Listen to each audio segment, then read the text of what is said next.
Good afternoon, everybody. We are now going to reconvene our city council meeting, and we'll start with the Pledge of Allegiance. If you would please rise, place your hand over your heart, and join me as we honor our flag. I pledge allegiance to the flag of the United States of America and to the republic for which it stands, one nation, under God, indivisible, with liberty and justice for all.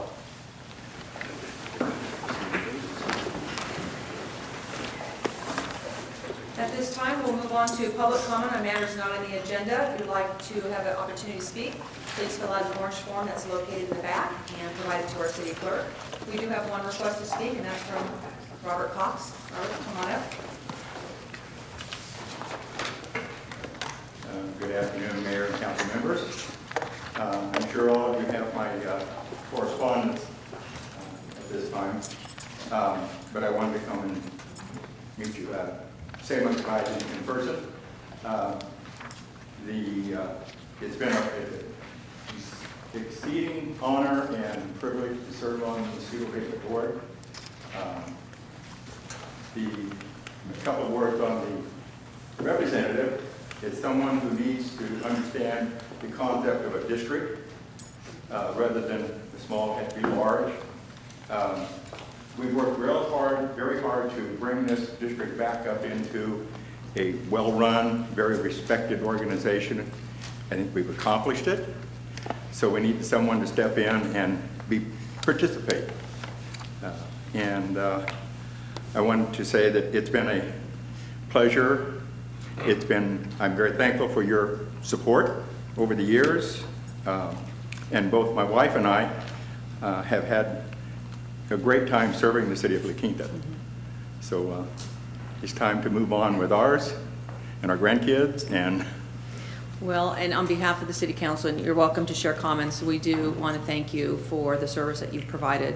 And you saw that Mosquito Vector Control Board through its ups and downs and represented La Quinta well and always came back with informative information on the progress you were making. And again, I appreciate the contributions to the community both you and your wife have given us. It's been wonderful. Thank you. And I said in the paper, if timing is not a critical issue right this second, but while you go through the interim and your process, I can stay on for a little bit if the council desires as your representative, or I can let it be effective on the end of May. So that would be great. That's your decision. We'll keep you as long as we can, if that's okay with you. And I'd be more than happy to throw my 2 cents in on whatever. On a successor. Okay. Very good. Thank you. Yes, thank you very much. you. Thank you. Okay, with that, we'll move on to confirmation agenda. Any changes of staff? No, but the city attorney has an announcement. I just wanted to announce, Madam Mayor, Yes. there was no reportable action in the from the closed sessions. Thank you. Any changes for council members? No? Okay, we'll move on to announcements, presentations, and written communications. We have none this evening, so we'll move to the consent calendar. Second. There's a motion and second for consent. Please vote. Councilmember Pena didn't register. Thank you. Motion passes unanimously. We'll move on to business session. We have one item this evening, and that's approved legislative policy guide update. I like it when we're moving faster than staff.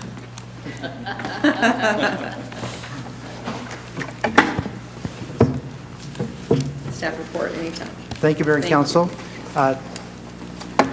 I'll be providing a quick overview on the 2014 activity, and Douglas Kinley here will be rolling through the changes in the legislative policy guide. He's been actively working on this document. But last year, the City Council approved the 2014 legislative guide. It's been serving as a helpful tool for staff to weigh in on legislation in a real-time manner.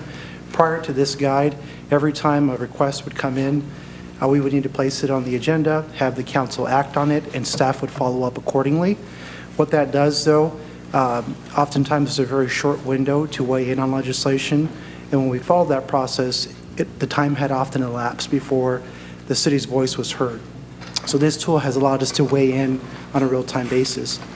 If we go to the next slide, In 2014, in addition to it being utilized, we do utilize it in a very conservative manner.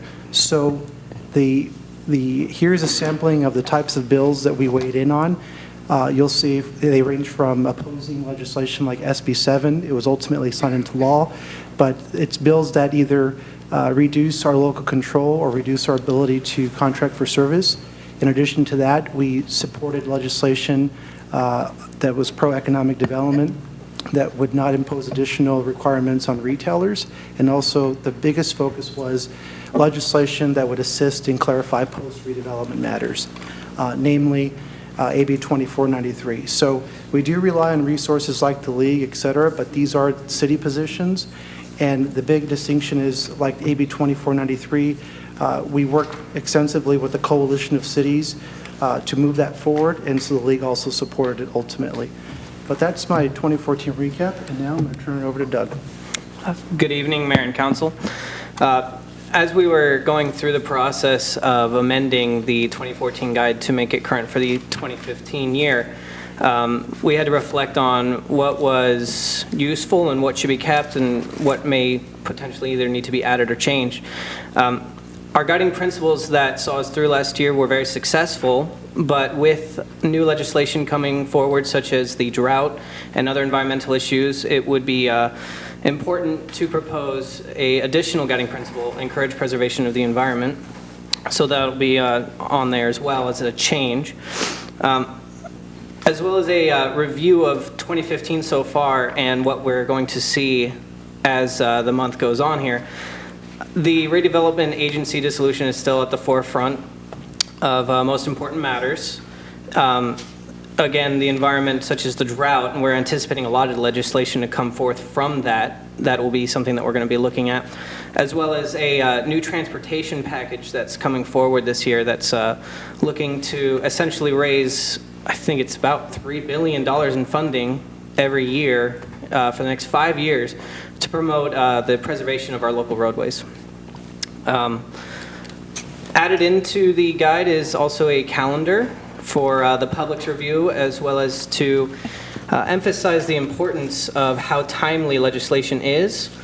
June 5th is a deadline coming up here for all bills, and it's actually a important date as well for the redevelopment dissolution talks. And it's also my birthday. Oh, well, happy birthday. Dark chocolate. So it's good to know. The governor submitted his May revised proposal last Thursday. Again, there's some positive news, but largely the same. So between now and June 5th, we're going to be very active in terms of weighing in on all those machinations from that bill. Probably as we conclude here, the guide has served as a helpful tool in enhancing our program. If the council desires to continue to invest resources and enhance the program further, staff identified a couple of options going forward. Some of them being, in order to expand the program, retention of a lobbyist to assist in the efforts, increasing participation on league policy committees. The city has a history of members of its council doing so, and that certainly is a beneficial piece. In addition, the option of bringing aboard unpaid interns to help expand our program on the research basis is also an option. So with that, that concludes our report, and we're happy to answer any questions. Okay, questions of staff? Maybe do you want to start us off? Sure, thank you, Madam Mayor. Well, one question regarding an unpaid internship. I don't know that you can legally have an unpaid internship anymore. From what I'm hearing from the Internal Revenue Service, you have to pay them. Some manner or form, but you do have to pay those interns. I mean, that's a big issue right now with the Internal Revenue Service, but et cetera. The other aspect, though, that you brought up in regards to a lobbyist, you know, I've been an advocate of the city of La Quinta hiring a lobbyist for Sacramento. Sacramento has consistently raided our funds and looks to continue that into the future. They have sliced and diced our city in numerous ways and stolen a substantial amount of funds and looking to take more. For whatever reason, the state of California thinks that they can change the laws retroactive to 20 years ago. I wish that business would get a handle on what the state of California is doing to the municipalities, because it certainly wouldn't happen in business, but it is happening to the municipalities. And the aspect of a lobbyist and what they can do for the city, I've struggled with that But come to a conclusion, it's like if you get an audit with the IRS, your best bet's to hire a CPA to help you through the audit. Because we know the twists and turns of the Internal Revenue Service in itself, not just obviously the tax laws, but how the IRS works. And to the extent that if the city of La Quinta were to look at hiring a lobbyist to help us through the twists and turns of Sacramento and where things are going before they get there. I mean, it's one thing to see what they're going to do by June 5th, but as we know, they may pass a bill and then strip it of everything and put in brand new language that was never there from the beginning. And so Sacramento, well, I should say the only consistent thing I've seen in Sacramento is you can't trust them from the city standpoint. And I think it would behoove our city to hire a lobbyist to help us through Sacramento and to help us when the Department of Finance is going to play their games with the governor and I'm sorry, I'm trying to be politically correct here with the Department of Finance, and it's a struggle. I mean, not only did they take our $42 million, but they took another $6.5 million, and now they're looking to take another $16 million. So it never stops. Just to say that I think a lobbyist would do us well to help us through Sacramento and help us understand what they're trying to do and give us some heads up on what we can do to either negotiate or maneuver through their bureaucracy in Sacramento. I know in the past we've had a League of Cities to help us through those things. My challenge with the League of Cities is that if the number one thing on their budget is legal fees for their lawsuits against Sacramento, how much of a benefit are we going to have with them to negotiate our positions with either the Assembly or the Senate or the Department of Finance? But I appreciate your guys' thoughts on that, but I'm just really concerned. I think a lobbyist would do us well. Thank you. Christie. Lee brought up the lobbyist, I guess it's been a couple of years ago, and it didn't garner the amount of support I think it should have, let's put it that way. We were in kind of a minority position, but I don't think at this point that we've done any sort of investigation to make a determination as to whether we need one or not. And I would love for this to be a study session item. Look at other municipalities that have lobbyists, what they cost, what they do, just a really thorough look at it and give us an opportunity to make that decision. And if it's, at this point with Sacramento, we have no way to go but up. So I think it's definitely worth looking into. John. Thank you. I totally agree. I think a lobbyist would be definitely in order, but I also like what Christy said too, that we need to explore sharing of a lobbyist with other cities of our same size, same kind of characteristics that we might have. Maybe here through Coachella Valley, we're unique, so there might be some opportunities, but I fully agree that we have to look at something like that. Well, if I may say, obviously the cost of a lobbyist comes to mind, right? What is the expense and what is the cost-benefit analysis that we can extrapolate from it? It would seem obviously that a lobbyist that only represents us would not have the same voice if he represents many. I would probably have a better chance because once the bill passes, it affects all cities. It doesn't affect only the city of La Quinta. So I deeply doubted that a lobbyist would be able to cut a separate deal for the city of La Quinta. The League of Cities obviously has lobbyists, right? They do advocate for the cities, and usually they align with our desire, with our guiding policies of what we want to see, in particular the preservation of local authority. So by all means, let's investigate and let's extrapolate the cost-benefit analysis out of this. In regard to the document, if I may make a comment, very well done document, very well laid out. Easy to follow through. I totally agree with the principles that were laying out here. We just went through the same exercise with the Riverside County Transportation Commission this past week, exactly for the same reason, to be prepared so the staff can immediately go into action when something comes up, in particular, of course, on the transportation side of things.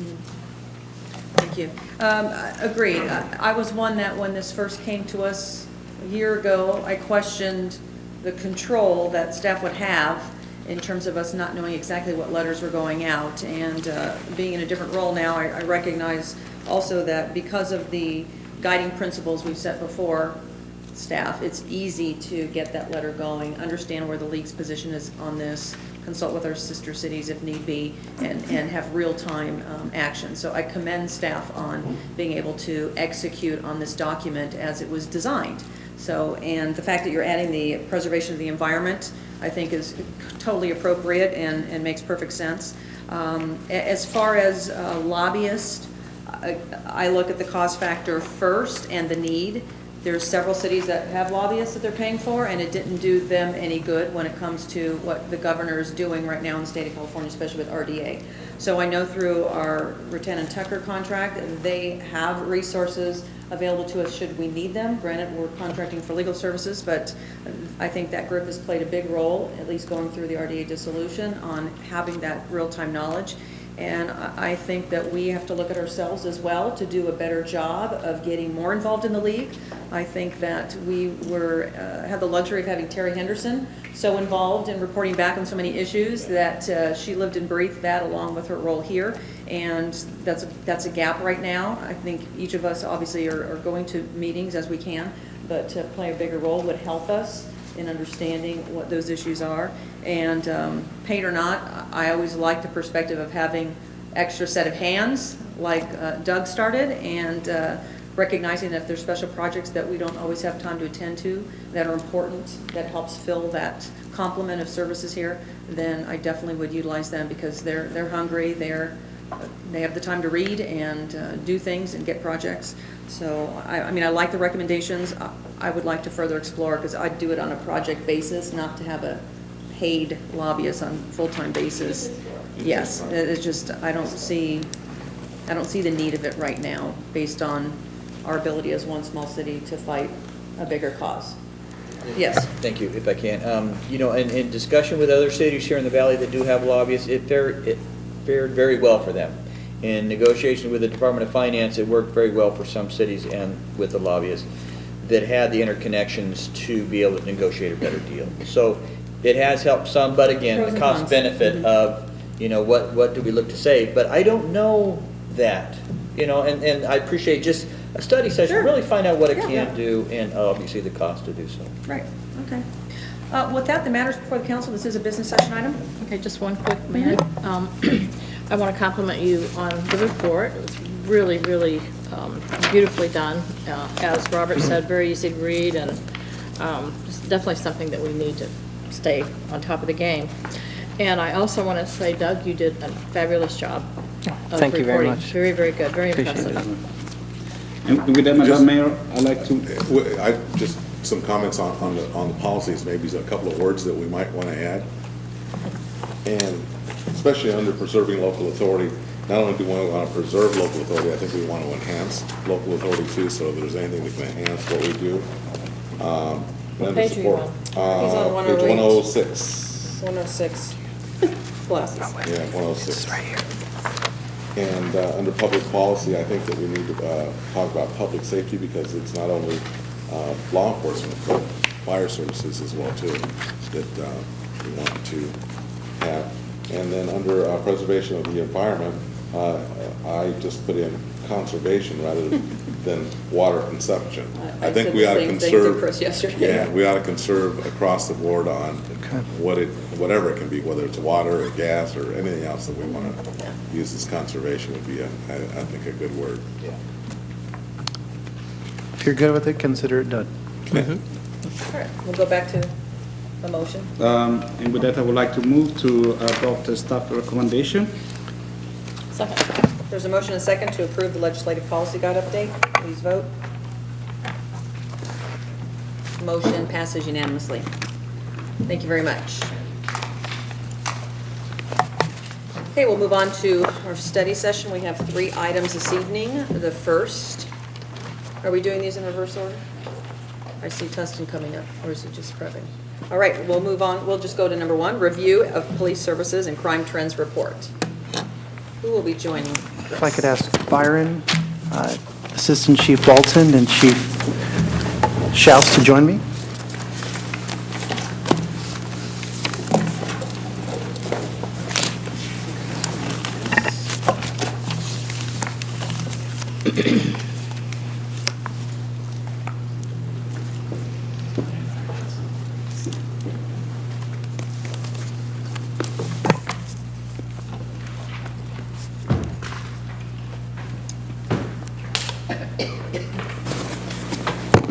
Thank you, Mayor and Council.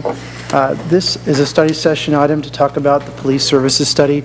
I'm going to say a few words and then turn it over to Byron Pipkin with Matrix Consulting to walk through the report. So to my right here is Byron Pipkin with Matrix Consulting. Good evening.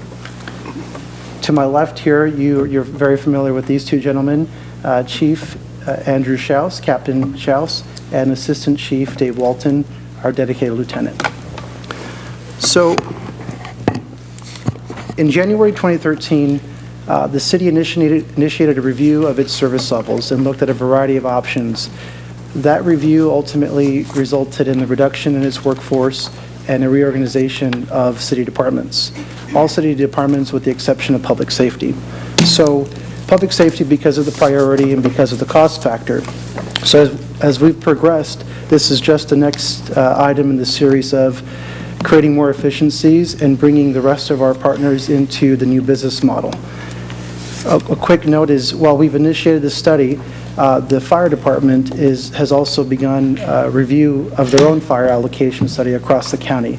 We had a chance to meet with them earlier this year, and so that's going to be forthcoming beginning in the summer. But when we look at the police services levels, the road we're trying to pursue is striking the balance between efficiency and service levels. And so the piece here that Byron will walk through is begin with the methodology, walk through the series of recommendations, and then we'll turn it over to our law enforcement partners here so that we can begin a discussion and answer any questions and answers. So, Byron. Good evening, Mayor, members of council. Thank you for the opportunity to come before you and discuss the report. I first introduced myself, Byron Pipkin. As Chris mentioned, been with the Matrix Consulting Group for a number of years, had a prior career in law enforcement up in Northern California, and have about approximately maybe 5 to 6 minute presentation on the PowerPoint, and if you have some urgent questions because there's something confusing on the slide, please feel free to stop for clarification. Other than that, it would probably be best to get through the presentation and then the bulk of the time to answer any questions that you might have. My goal in this is to answer every question that you have about the report, and combined with the captain and lieutenant and Chris here, I think we'll be able to do that. And I see the main purpose as a good open discussion and clarification of issues and education of police services here in La Quinta. So with that, okay, great. We'll get started. So this is the organization of the police department that you have. Notice on the left, one box that is not there under administrative traffic is the school resource officers that you contract for separately directly with the school district. But this is the staff as it's laid out in the organization currently.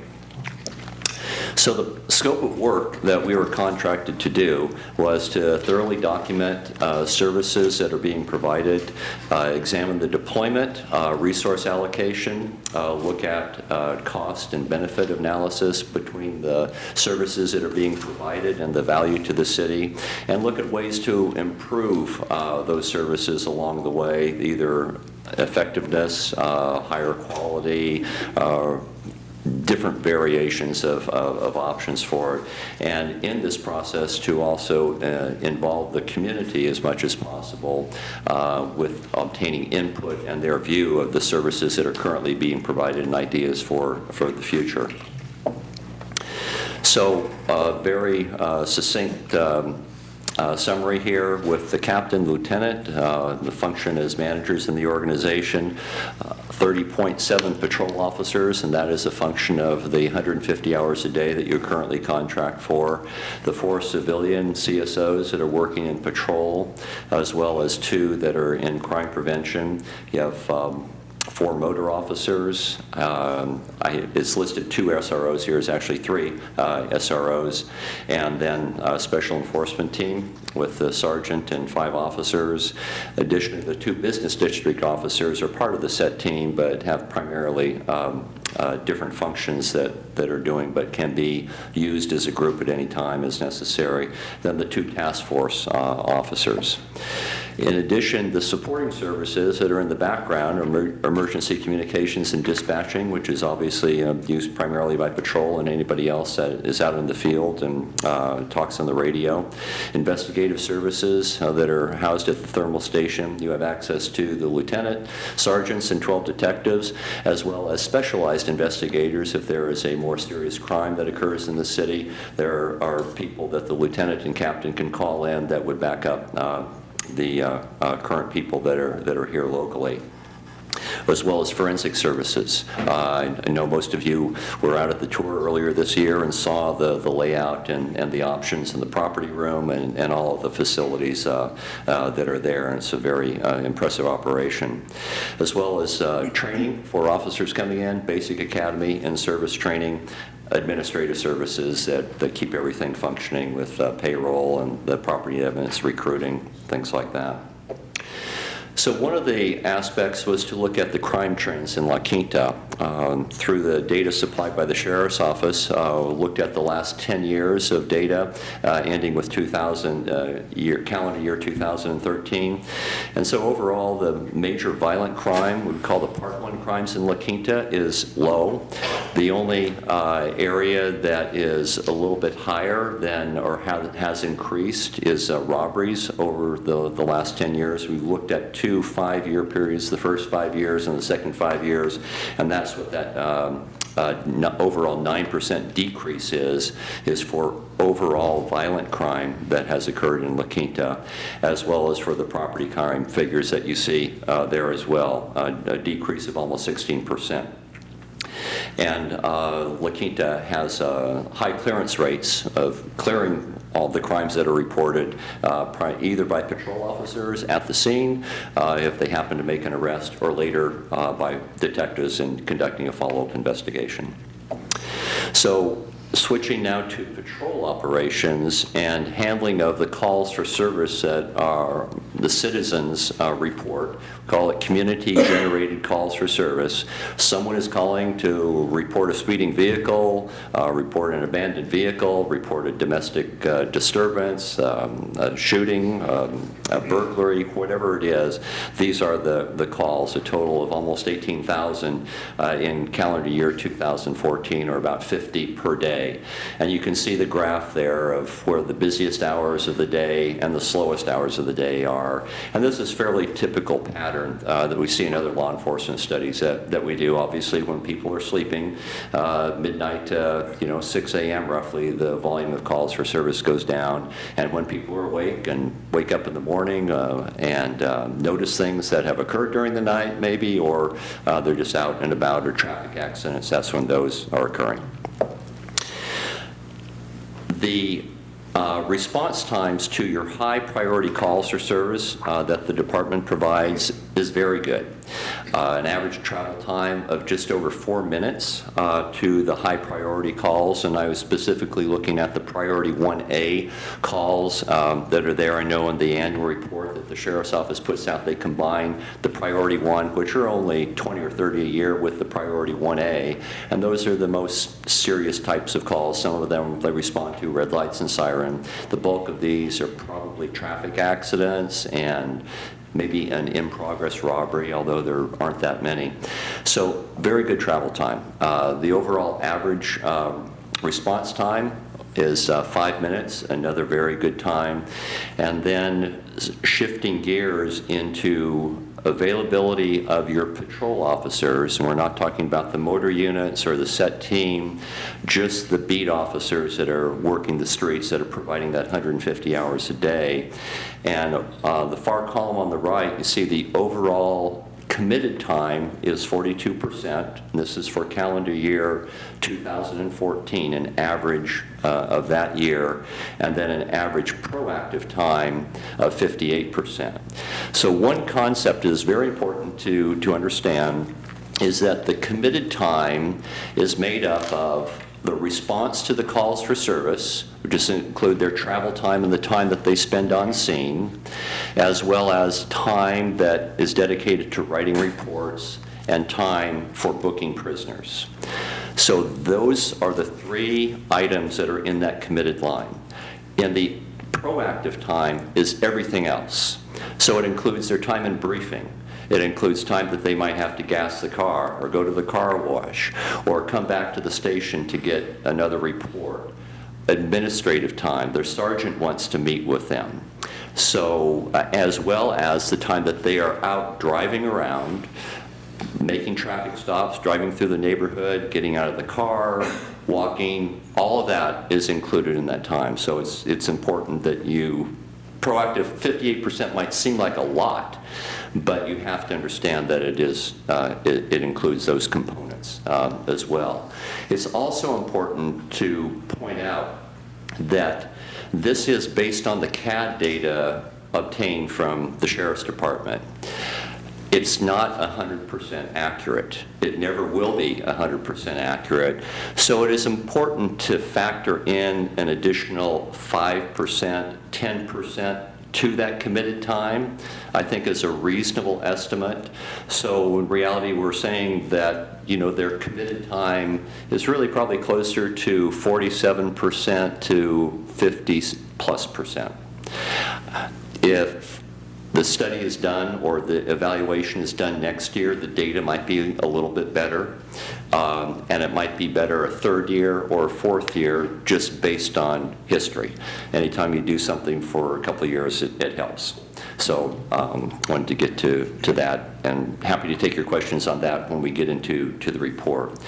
So fast forward to the report and, you know, 100 pages or so of analysis and data and looking at things.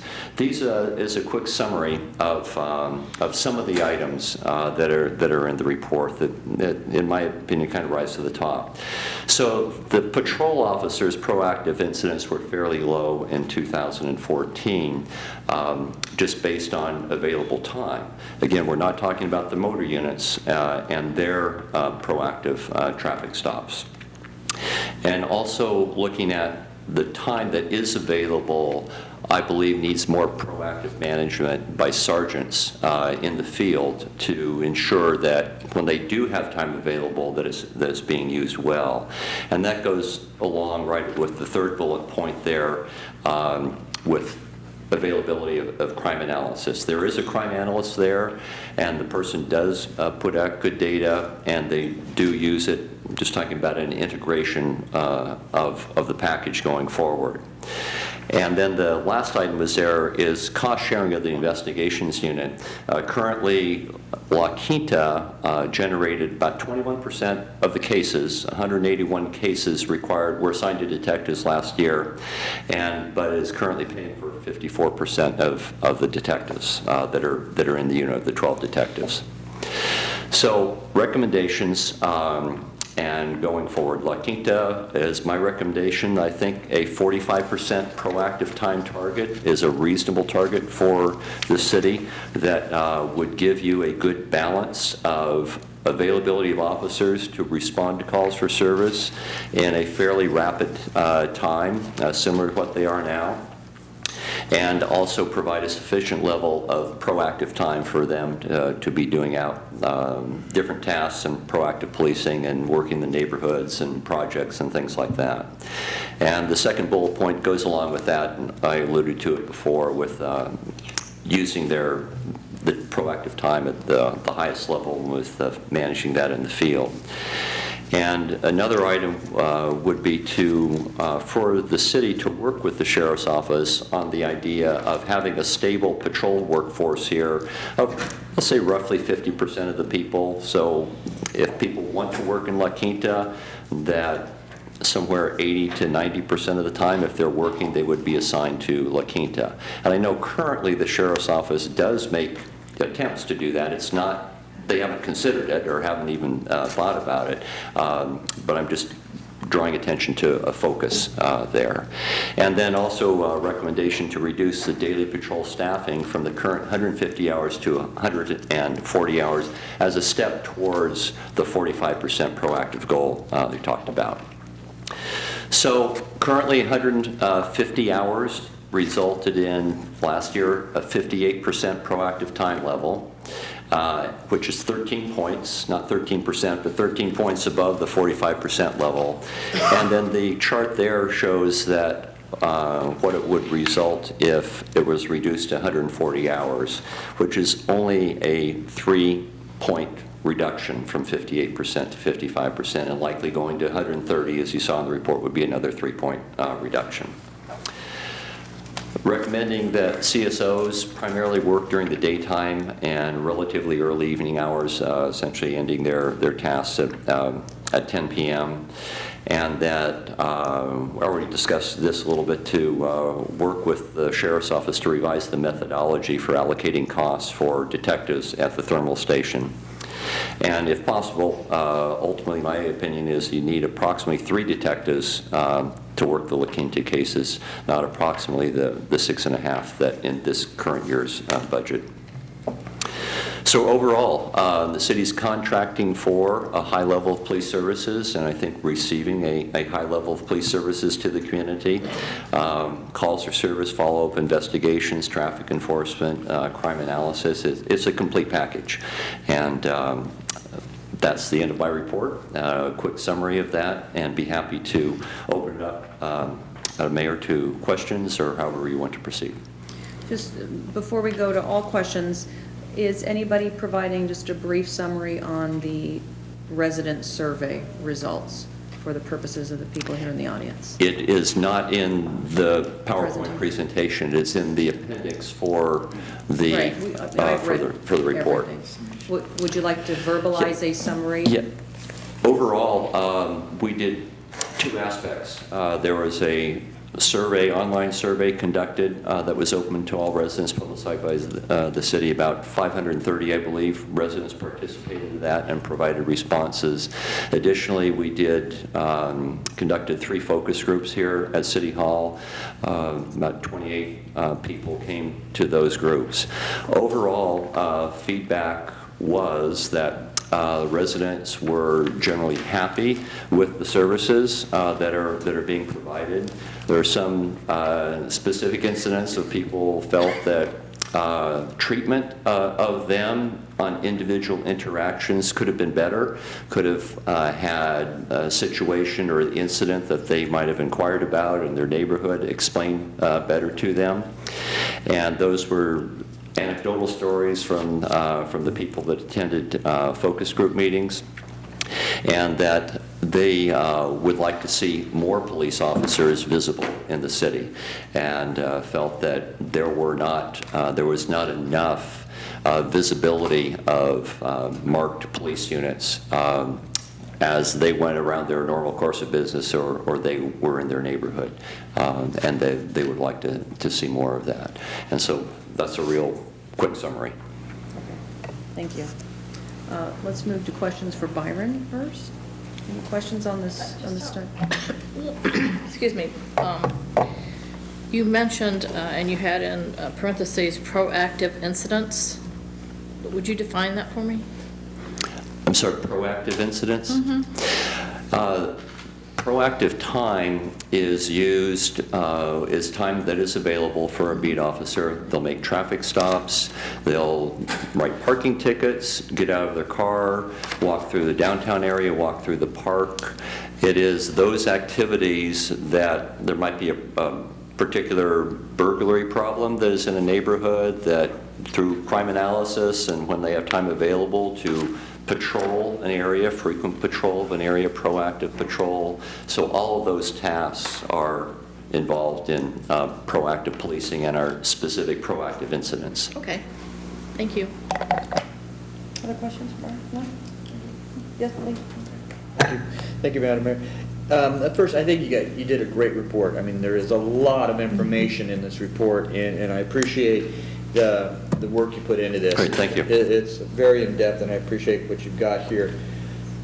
Yeah, on page 76, you compare La Quinta to the other communities here in Coachella Valley. And the property rate and the property crime rate here, again, it's compared to other cities. But I heard about other individual police departments, I should say police departments in some cities that have their own versus Riverside County Sheriff's Department, that some or all incidents are not reported. Versus here with Riverside County Sheriff's Department, they tend to report everything. So it's hard for me to understand and look at our incidences in the city of La Quinta as compared to Palm Desert or Rancho Mirage or Coachella or Indio or Desert Hot Springs on how we compare as a community to other communities. And I mean, what are your thoughts in regards to these tables on that page and how we compare to these other communities? I guess the first answer, the simplest answer is that each city reports to the state, which reports to the FBI, their crimes. And some cities are better at receiving reports and writing reports and documenting incidents that occur than other cities are. But the data that we have is the only data that we have. There isn't another methodology other than an individual survey and individual tracking of other cities, which is impossible to do. And you know, some instances where in other cities the last 5 years where the number of officers have been reduced, well, the crime has gone down. And what that means is there aren't officers there taking the reports, or they've shut down, respond or don't respond to larceny or petty theft calls and things like that. So if they aren't responding to them and they don't take the reports, it's not reported as a crime. So it's almost impossible to tell the real story, if there is a real story, on the numbers of crimes that are occurring. Okay. I mean, looking again at that table, I'm confused about this information here. I mean, again, on the property rate, ours is higher than Indio or Coachella. And I don't know if that's a good thing or a bad thing based on your table here. Are you talking about the table on the top that's talking No, about the violent bottom, crimes the or property bottom crimes? table. Property crimes? Yes, sir. Okay. So the property rate, what does that mean? That is the number of crimes per 100,000 population. Now, obviously, you don't have 100,000 people here, but it is the common way that the FBI develops crime in a community. So it's based on 100,000 residents. So you'll see on that second column, for La Quinta, under property crimes, 1,494 property crimes occurred last year, and the property crime rate is 3,816. It means if you had 100,000 people at your current level of crime, you would have 3,800 property crimes reported rather than 1,500. And that number's higher than Coachella.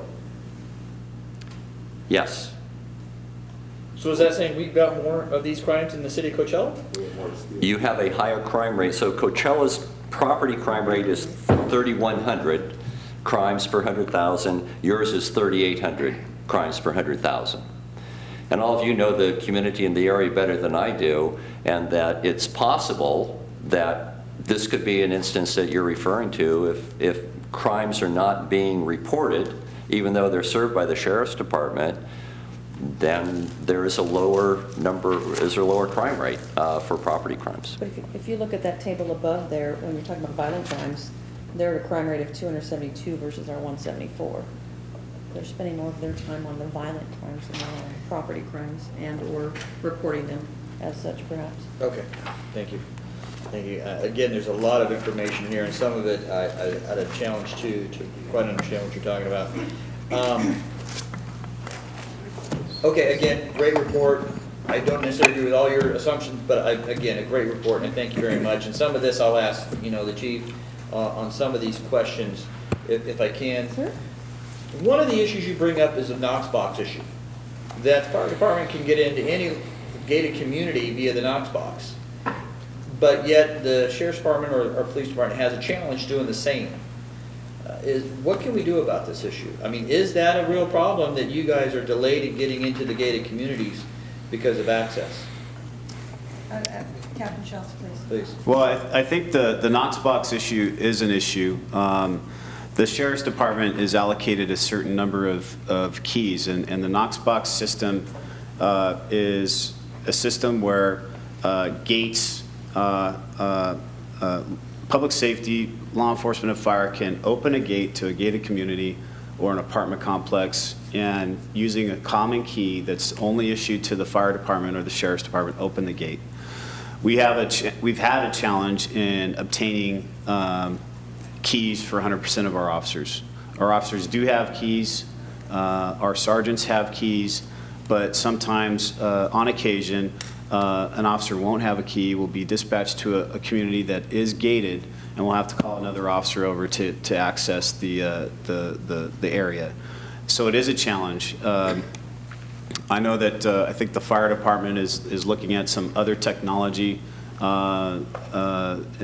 where keys aren't necessary, where there's more of a sort of a clicker type technology that will automatically open the gate when one of their apparatus are trying to get through the gate. Like So a universal code to get in. so there's some stuff in the works to fix the challenge, but the Knox box thing is a challenge. Is there anything we can do as a city? I don't have to think on that. I think right now, law enforcement, chiefs of police, and the sheriff's department really need to push forward to change the way that we're accessing these communities, and maybe working with CAL FIRE and the other fire departments, Palm Springs Fire and Cat City, to change the system out here. So my understanding is that the Knox box, Knox is its separate company. It's not that the fire department isn't allowing us access or law enforcement, it's the company Knox that holds the authority Yes. and delegation of those. And why don't we have an agreement, or why don't you have an agreement with Knox Company? They said no. They said no. How can they say no to the police department? Yeah. I guess the best thing I could do is try and get some more information and maybe respond back to the council on it. But it is a challenge. It's something that we're working with the fire department on. The fire department's been challenged with as well. Chief, I can probably step in. I don't necessarily need to be politically correct in that I work in a public safety agency, police and fire, and to be quite frank, is that police officers lose more keys than fire departments do. And so it was a challenge because the key for a fire department is on the rig. It stays there. For police officers, in a patrol car, and someone might put it in their pocket. So that's the issue. It's a private company, and they want to maintain, their highest goal is to maintain security of their boxes so that people will give access to the Knox box to get in for emergencies and not have a key fall into the wrong hands, inadvertently, obviously. We'd be happy to support anything we can to Thank you. assist you in gaining that access with our gated communities. That's all I have right now. I could take a crack at the violent crime rate and the Thank you. property crime Appreciate rate. it. You know, what we see in the eastern part of the Coachella Valley, or what we see actually, let me reverse this, in communities like Palm Desert, Rancho Mirage, Indian Wells, and La Quinta, is people have nice things. And when you have nice things, people want to take those things and liberate them from you and acquire them themselves for their own use. Historically, property crime has been the #1 challenge in the city of La Quinta because of that reason. Thankfully, the violent crime rate is not. There is a violent crime issue, but it's not as compared to other communities. So we should be thankful about the low violent crime rate. Be diligent about the violent crime in the community, but the property crime rate is high, and that's the reason. And I think that's what you see with the other communities here as well. Well, at this time, Captain Schaus, would you like to provide some insight, perspective, Sure. information based on the information we've received so far? Well, I'd like to compliment Matrix and Byron. Byron's been an absolute pleasure to work with. We really enjoyed interacting with him. Law enforcement professional for many decades, and so I think he brings a unique perspective and that was valuable to this study. From our perspective, we think that the study is a valuable endeavor. It's important that the city of La Quinta understand where your resources are being spent and whether or not there's good value in those resources. So we welcome the opportunity to delve in deep here and look at the police department from that perspective. I think that the methodology that Matrix used in here to look at proactive time versus encumbered time is useful for the sheriff's department. I think down the road, I think that's a number and a ratio that I think we need to get more expert in being able to easily identify. Byron mentioned that one of the challenges here with regard to his data collection is that our computer-aided dispatch system only really accounts for primary officer time. And so these other tasks that the officer is doing when he or she's not on a call for service, like going to briefing, the administrative time Byron talked about, report writing time, all of these other sort of elements are difficult for us to capture specifically here in La Quinta. And I know that Matrix brings to the table a lot of experience with the numerous other studies where they've developed normative values to measure that encumbered time. But I think for us to really delve in and get to the nitty-gritty and make that 58% number that Matrix came up with regard to proactive time would require a more in-depth investigation to pinpoint whether or not the uniqueness of the La Quinta Police Department in the city of La Quinta is consistent with normative values obtained somewhere else. So I think that's one point I'd like to make.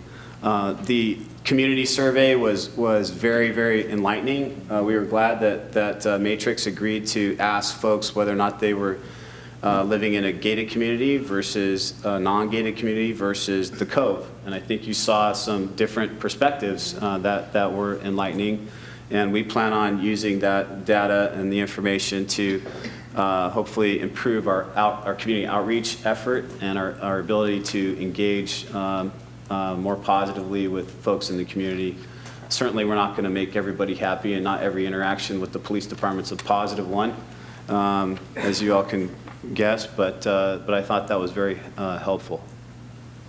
I agree. I was very pleased at, number one, the response rate of the residents and the willingness to share their thoughts and perspectives, and that's what we strive for, is making sure that we have a group of residents who do feel safe in their community, and they do feel as though the law enforcement is approachable and is present, and that we have opportunities to improve, like everywhere else we've analyzed in our process. And I commend anyone who participated, and thank you for that, because that feedback is helpful for us in navigating our service level for the future.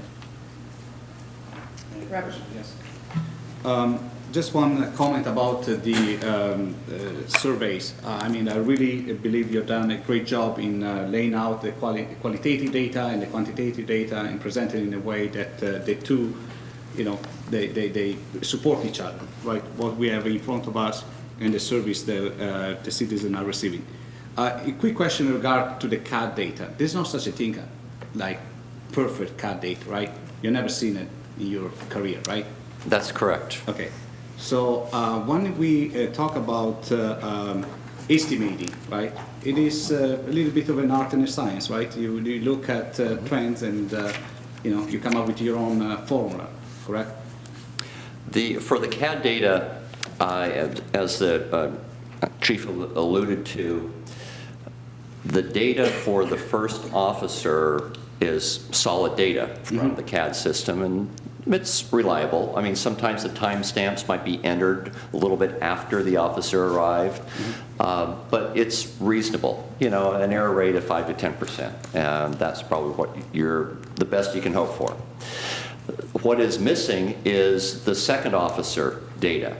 So if you have a traffic accident, for example, and 5 units go to the scene, might be a motor unit, might be a beat unit, might be a CSO, there's only one line of data, and a completely transparent CAD system, that's a bad word, but a thorough CAD system that has the data in it, but being able to extract it out for each officer, so you get one line of data for all 5, and then add up the time for those people, separate it out from motors and CSOs so you can get patrol officer time.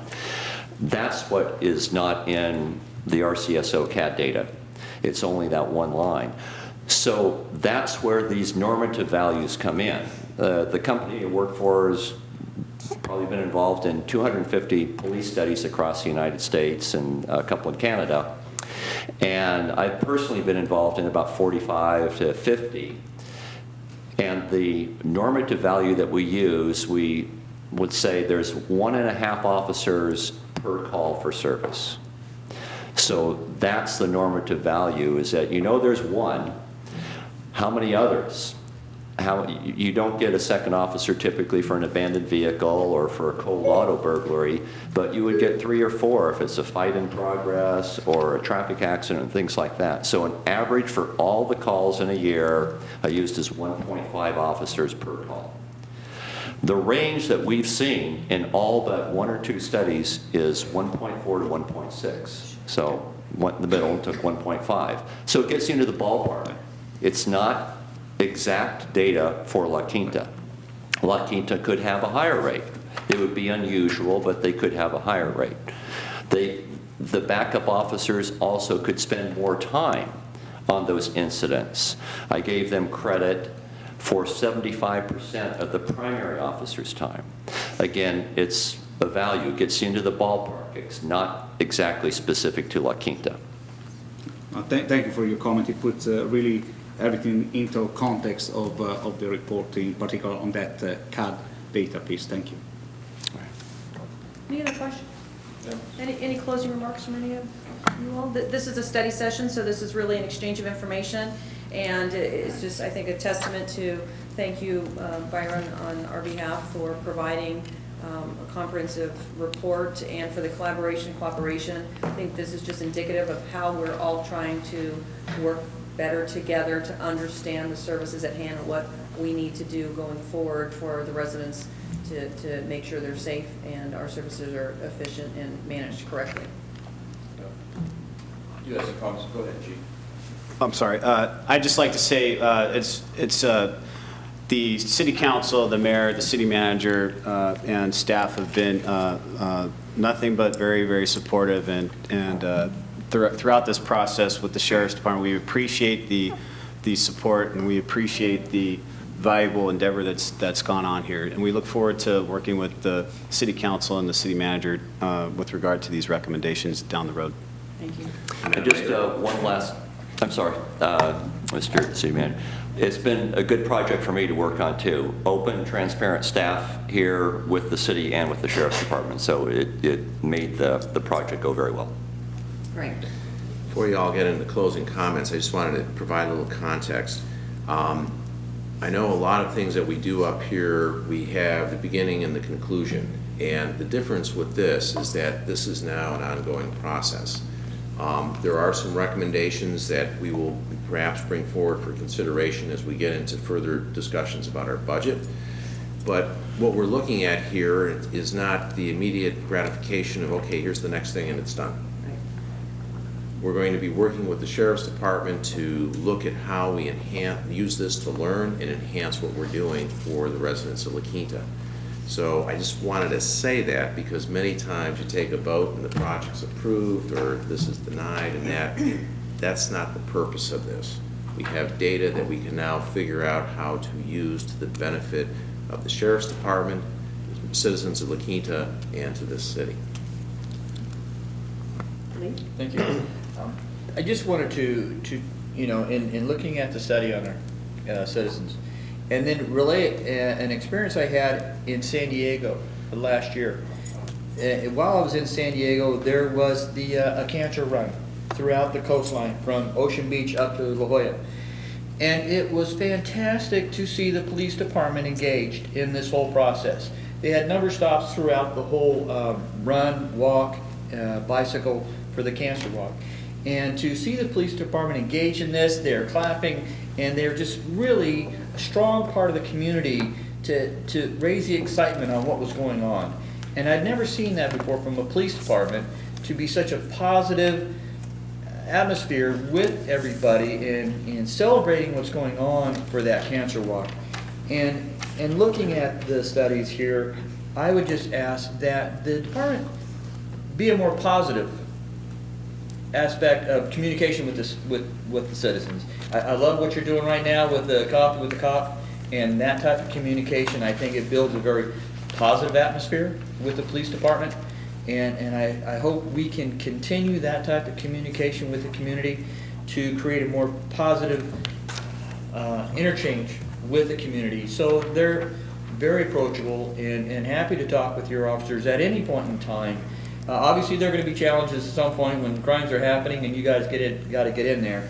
And I've heard from more than one that La Quinta is a pretty boring place to work because there's not much going on in La Quinta, which is a great thing. I'm glad to hear that part.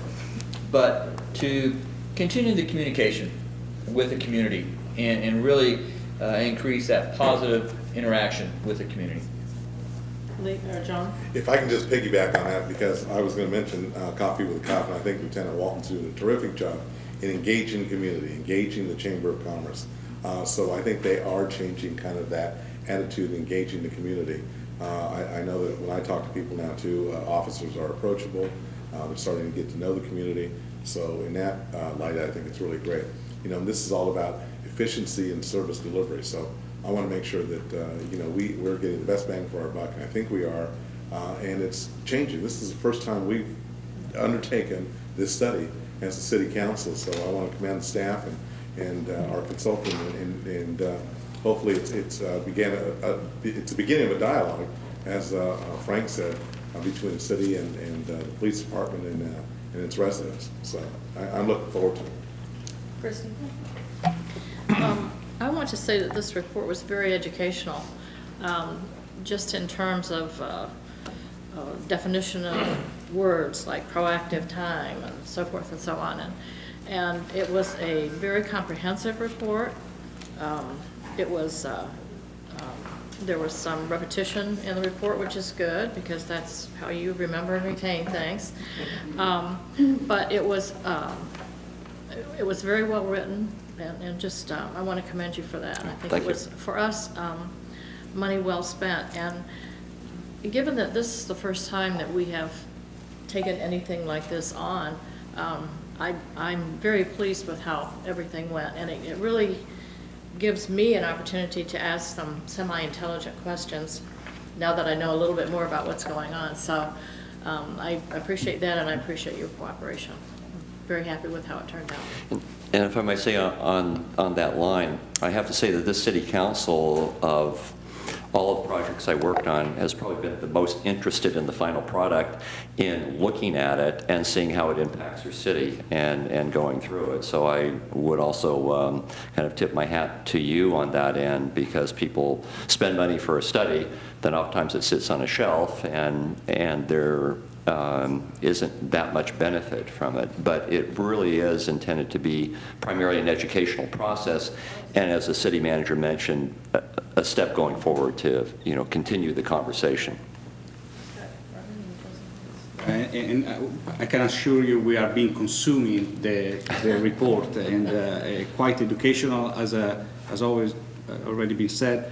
Again, we see time are changing, right, and dynamics are changing, and we actually embrace this project, you know, coming in with this study and really bringing us closer together and aligning our effort for the benefits of our citizens. And I'd like to mention the Bike Rodeo, by the way. It's another community event where, you know, the community and the police department comes together. Was pleased to be there this past one, and it worked out great. So I agree that whatever we can do to again get closer to the community, we should pursue.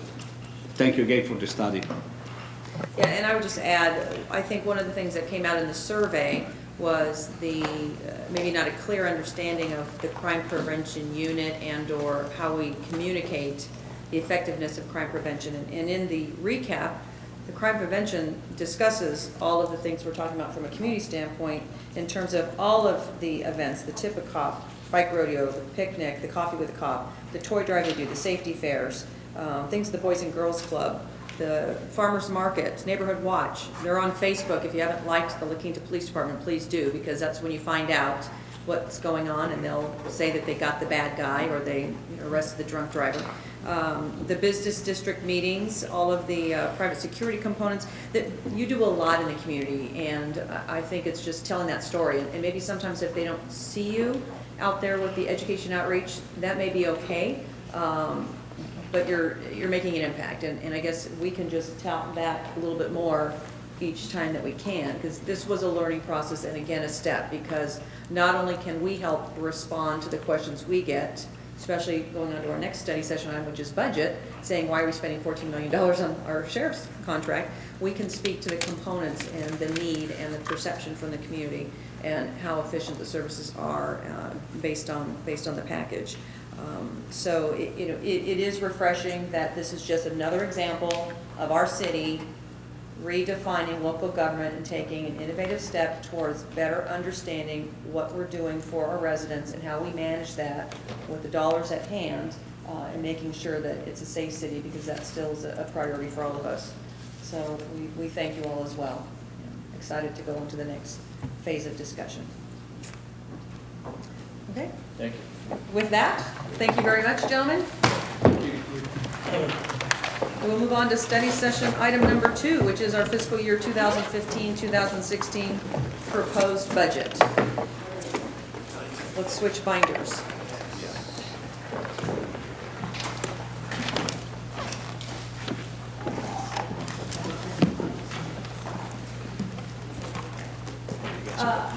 Question, would you like to do, we'll take a break from the next study session and move to the public hearing? Yeah. We'd all like to do the public hearing, since it's planned at 5 o'clock. And this will probably be a little bit more in detail. Since I see Monica walk in the room. Yes.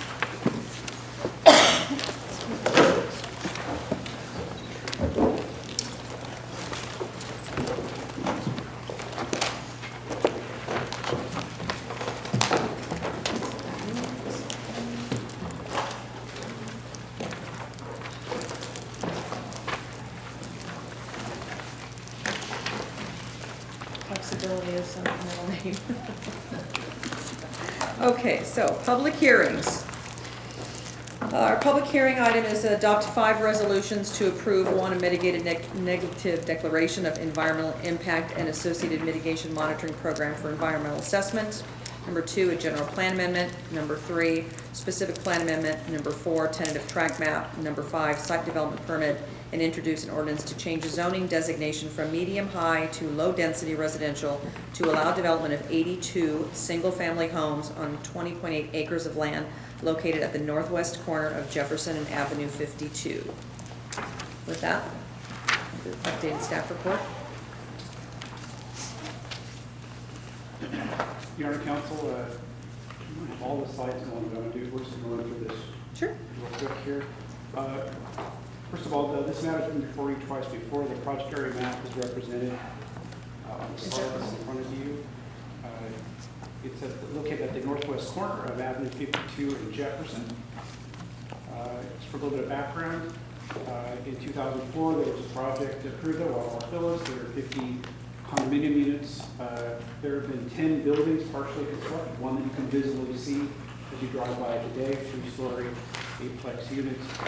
All of that is to be removed with this proposal. There's an entry grade existing, perimeter walls, a retention basin, all those areas would remain.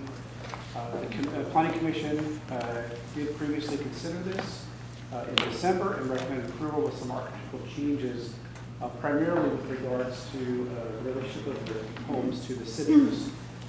Council tabled the decision that was before you on March 3rd to allow for the applicant to make some changes based on feedback you provided to them. The proposal includes a series of items for your consideration. There's a general plan amendment, the change of zoning. There's also a specific plan or amendment addressing 82 single-family homes, a site development permit, as well as a tentative tract plan for your consideration.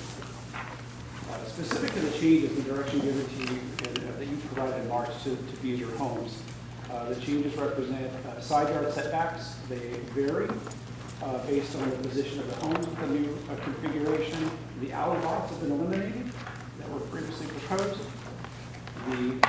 Thank you. The paseos leading to the common area are also eliminated. There are architectural features that have been added to those units, as well as the common area with the pool building, pool, spa, picnic area, et cetera, is virtually unchanged from what you saw before. This is the former site plan where you can see the alley loaded, or alley lots, if you will, at the north end, and the paseos running in east-west fashion. The new site plan is as shown here, where you can see all of those alley lots on the north end have been removed. Again, the pool area, that common area, remains pretty much untouched, but the configuration now has, with the exception to one cul-de-sac, all through streets proposed. And again, a little bit of a different configuration, separation with the homes. And also, all of the homes are backing up to the citrus now. There's no side homes facing up to the existing citrus development. Some elevations for your consideration. Some of the additional features include tile. There's also been some brick added in certain areas for accent, and a variety of miscellaneous amenities added to the elevations. Here's a second slide representing that as well. There are eaves established on pretty much all of the units as proposed for your consideration. With regards to landscaping, one note, especially with regards to water, all of the units, the front yards are proposed without any turf, so it's all a desertscape design, at least within the individual yards. There is some turf proposed in the common area as well as the retention area. This visual representation shows the tentative tract map and its general layout. And with regards to the recommendation, there are several items, again, for your consideration. All of those are recommending approval. I'll not go through each of those, but we'll end my report at this time. Certainly be happy to answer any questions you might have regarding this matter. Thank you, Les. Thank you. Questions of staff? Can we bring up the applicant? Yes, Lee. Thank you. Les, eaves. We talked about eaves, and we had talked in our last meeting that every single home will have, I believe, 18-inch eaves, something to that effect. But yet on these drawings, I don't see them on every home. And I don't know what a zero rake means on some of these drawings, but I want to make sure, as has been passed by the Planning Commission, and as was mentioned in our previous meeting, that all these homes have 18-inch eaves, if that was the number that was agreed upon. Yes, the Spanish Revival clearly, there's three different, let me back up and say there are three different architectural styles represented: La Quinta, Spanish Revival, and Hacienda. The Spanish Revival clearly has what I would call a standard typical eave that we're all accustomed to seeing. With regards to the Hacienda, there is a finished eave in certain components of that. It has a kind of a scalloped cornice type eave shape to it around the perimeter, with some standard eaves associated in with that as well.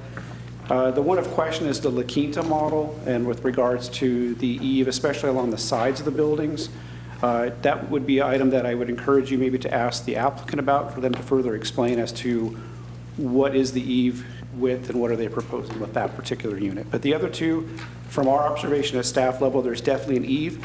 I can't guarantee you they're all 18 inches, but there's definitely an eave treatment established on those two models that's very apparent and clear to us in our review of this. All right. The second thing is, as we've all become very aware of from a water efficiency standpoint, unlike some folks, we do care very much about water efficiency in this community, and we've shown that in the past on other projects. What water efficiency amendments or amenities does this project have? Well, with regards to compliance with Coachella Valley Water District's water efficiency provisions, they are, at least from a general review that was conducted, they appear to be in compliance with that. And they'll be mandated to have to follow their water efficiency standards that are currently in place. So that's an automatic.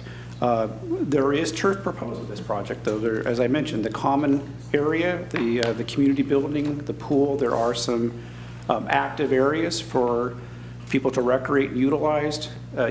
There's also turf proposed within the retention area as well. So again, the general review that's been conducted to date represents consistency with those water efficiency requirements per the water district. We have received correspondence back from them identifying the ability to provide service to them. There's also mention in the correspondence from them that there may be an opportunity for utilization of a non-potable water source that would need to be explored as well. But at this point, the correspondence we received from the water district identifies that they can serve the proposed development, and from a preliminary review, it's represented that they would comply with our water efficiency provisions. So would the grass-lined retention basin comply with the current water district rules?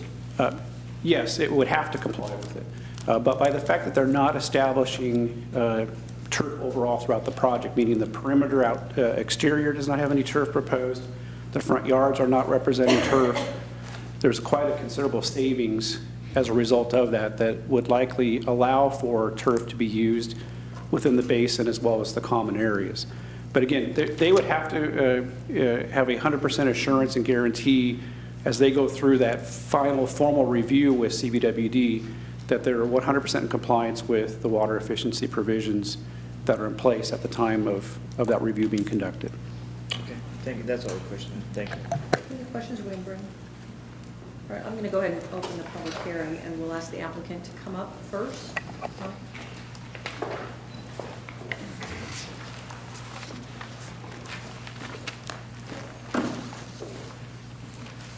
Good evening. My name is Monica Woltredes. I'm representing Beezer Homes, the applicant. I wanted to let you all know that this evening I am accompanied by my professional team, and based on the questions, we may call upon their professional input. Our land planner is Paul DePilatus. Our civil engineer is Nick Streeter. Our architect is Stephen Dwan, and our landscape architect is David Nolan. So I heard the questions in regard to the eaves, and I do have my architect here, and we can get into the proposed eaves that are currently reflective on our plans. And you're right, the Spanish and the Hacienda, we are definitely accommodating the 18-inch eave, but the La Quinta, the style and all, our architect was recommending some areas having a 12-inch eave. So that is, I think, the difference that you caught, Mr. Osborne. But it is recommended from an architectural standpoint, and we feel like what we are proposing would be very appealing to the eye and received well by that particular buyer. If I can ask you a question. So you're proposing a 12-inch eave. Les, within the planning commission, did we stipulate a certain width of that eave? Maybe, I don't know where I came up with 18-inch, if that was it, No, or? planning commission did. Planning Commission did. requested an 18-inch? Yes. But you're going to a 12 on one of the homes? On one of the homes. And I can get my architect up here to talk a little bit more about the recommended approach. Well, I can appreciate your architect's recommendations, but Les? Yes. Was it a mandated 18-inch? The recommendation to you from the Planning Commission is for an 18-inch eave. And that Okay. went from 0 eave. For the most part, a 0 It eave, was correct. 0 Right. to 18. Right. Okay. We've got eaves on So it. your architect will explain why he's going against the Right. planning commission recommendation? Well, yes, we can call our architect up to get into the details, but we're definitely, there was 0 eaves initially proposed, Right. and we are trying to find common ground and providing what we think would be aesthetically pleasing. Okay. So if I could bring up Stephen Dwan to talk a little bit more about that. Please.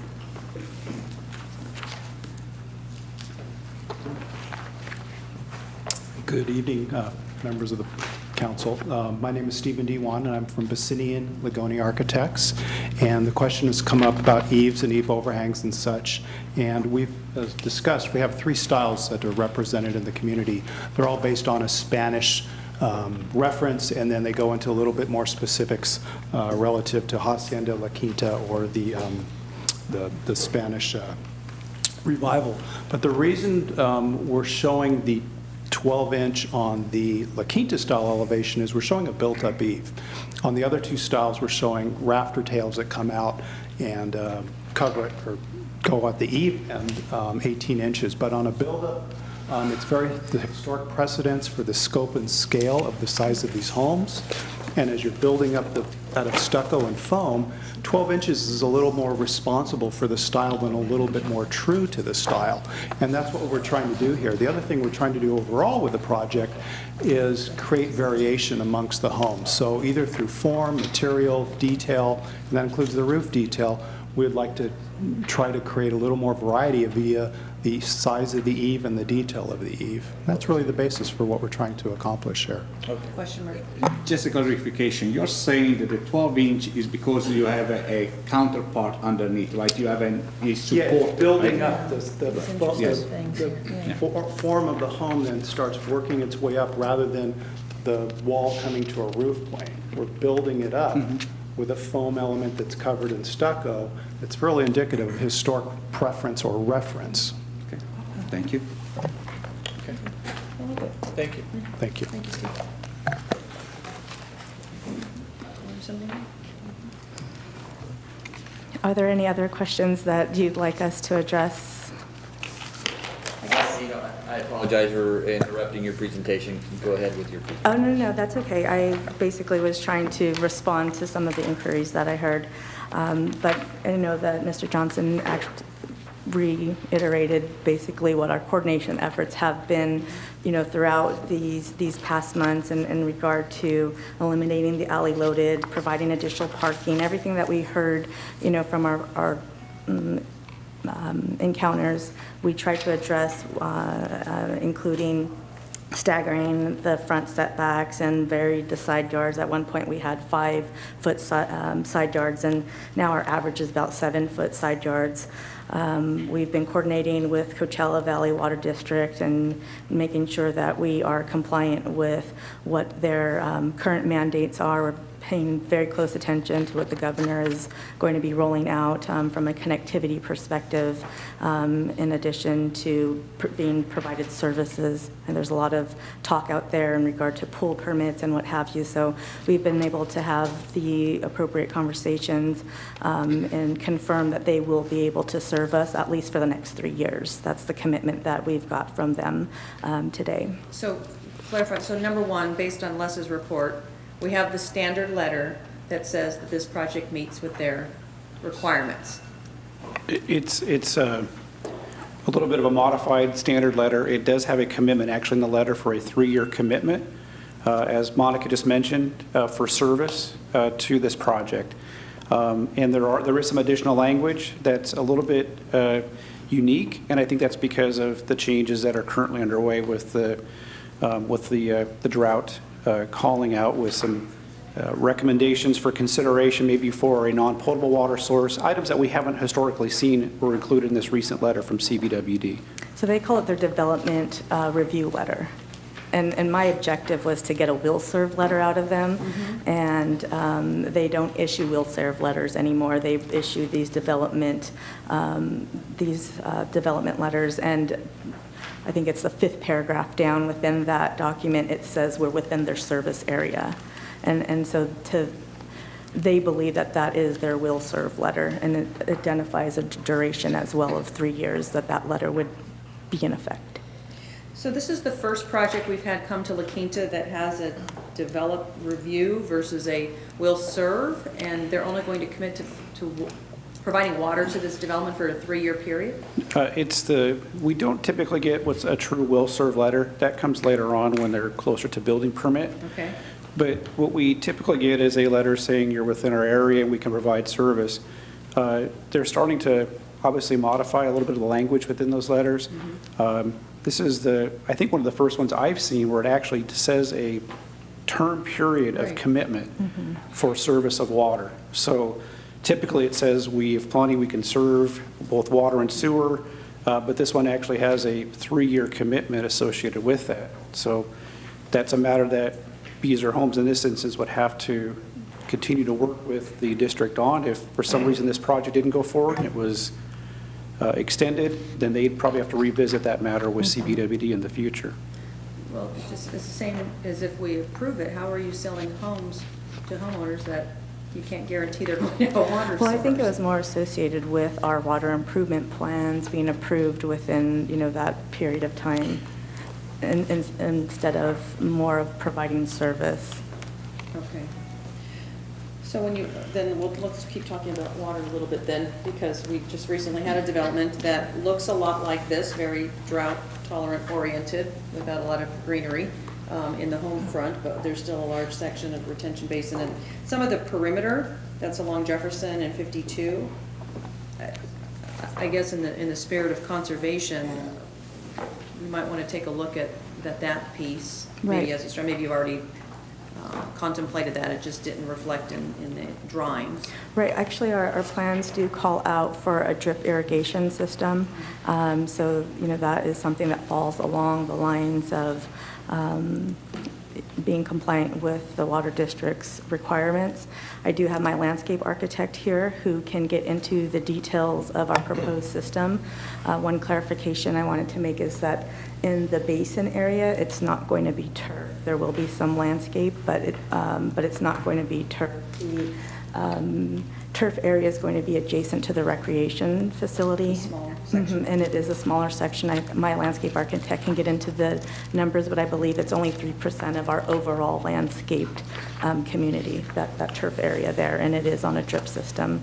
But I can get my architect up Let's here. bring the landscape Sure. architect up. So with that, Because we just approved a project that's got a new innovative Okay. dual pipe system. Yeah, let's get him up here. Allows David for Knowles. irrigation and retention. Thank you, sir. And, dual meter service to our homes. Hi, my name's David No. I'm the landscape architect. As Monica said, there is about 7,000 square feet of turf. It's all flat, it's usable, which I think is completely appropriate. According to Coachella Valley Water District, we're going to be irrigating this with the first 2 feet next to hardscape, next to a hard surface, will be drip irrigation, and then the remainings will be on rotor. And we're going to be using the most state-of-the-art type of water-saving devices, the ET controllers, and that sort of thing. So I think from a landscape standpoint and usability of turf, I think we're good. So when it's flat, how is it a retention basin if there's no hole to? No, that's. Or you're talking about the small area by the park? I'm talking about the recreation area, I'm sorry. Small, yeah, the small section. And then actually, if we're talking about the basin, that is going to be hydroseed. And it's not going to be turf, it's going to be a collection of different plants, drought-tolerant plants. Yeah. A question, and I don't know if this is for staff or for the landscape architect. Every lot does have a tree. Is that part of our landscaping standards for front yards? That every lot has to have a tree, every front yard landscaping has to have a tree? We typically encourage trees to be established. A lot of times the trees, depending on the variety that's being proposed and how they're planted, really isn't a high water consumer. The turf is usually the biggest issue. The benefit of the tree is it's providing shade, it's providing cooling. So there's a lot of advantages, and we typically do encourage, maybe not every single lot, but we do encourage trees to be established in new developments because there are several benefits from having them incorporated into the landscape. So then my next question is, there are different colored trees, so you're gonna mingle trees and types of trees that are in front? Yeah, absolutely, yeah, to get a variety in the streetscape. Yeah, and I think I'd also like to add, in terms of the front yard, we're using not just plants as ground cover, we're also using rock and DG. So it's going to be very much a, desert kind of landscape. That's the look we were going for. And again, very conservative with regard to water. Thank you. So back to the basin, or the retention basin. So it's going to be desert-scape on the retention basin? I didn't know what type of planting you were talking about on It's going to be drought-tolerant plant material, low ground cover, and it's going to be hydroseeded. What does that mean, hydroseeded?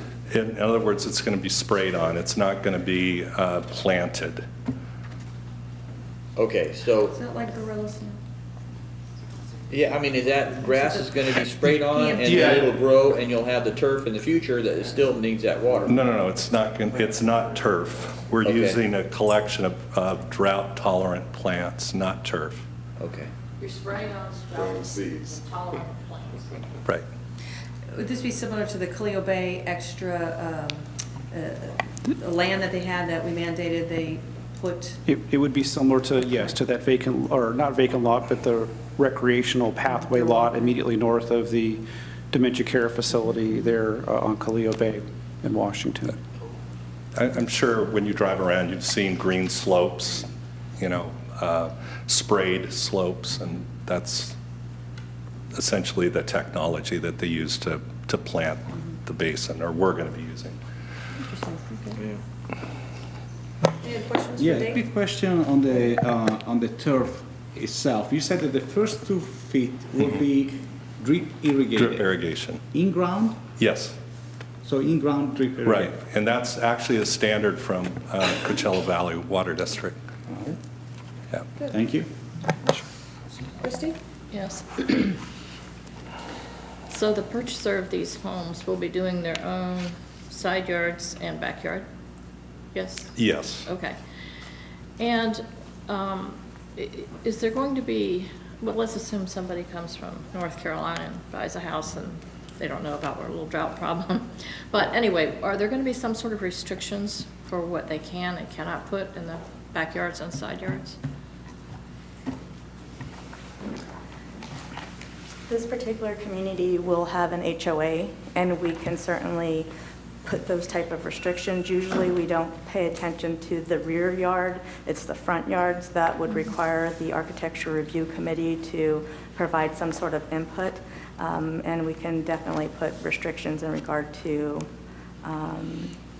water features or what have you. We do want to offer those lots that can accommodate a pool.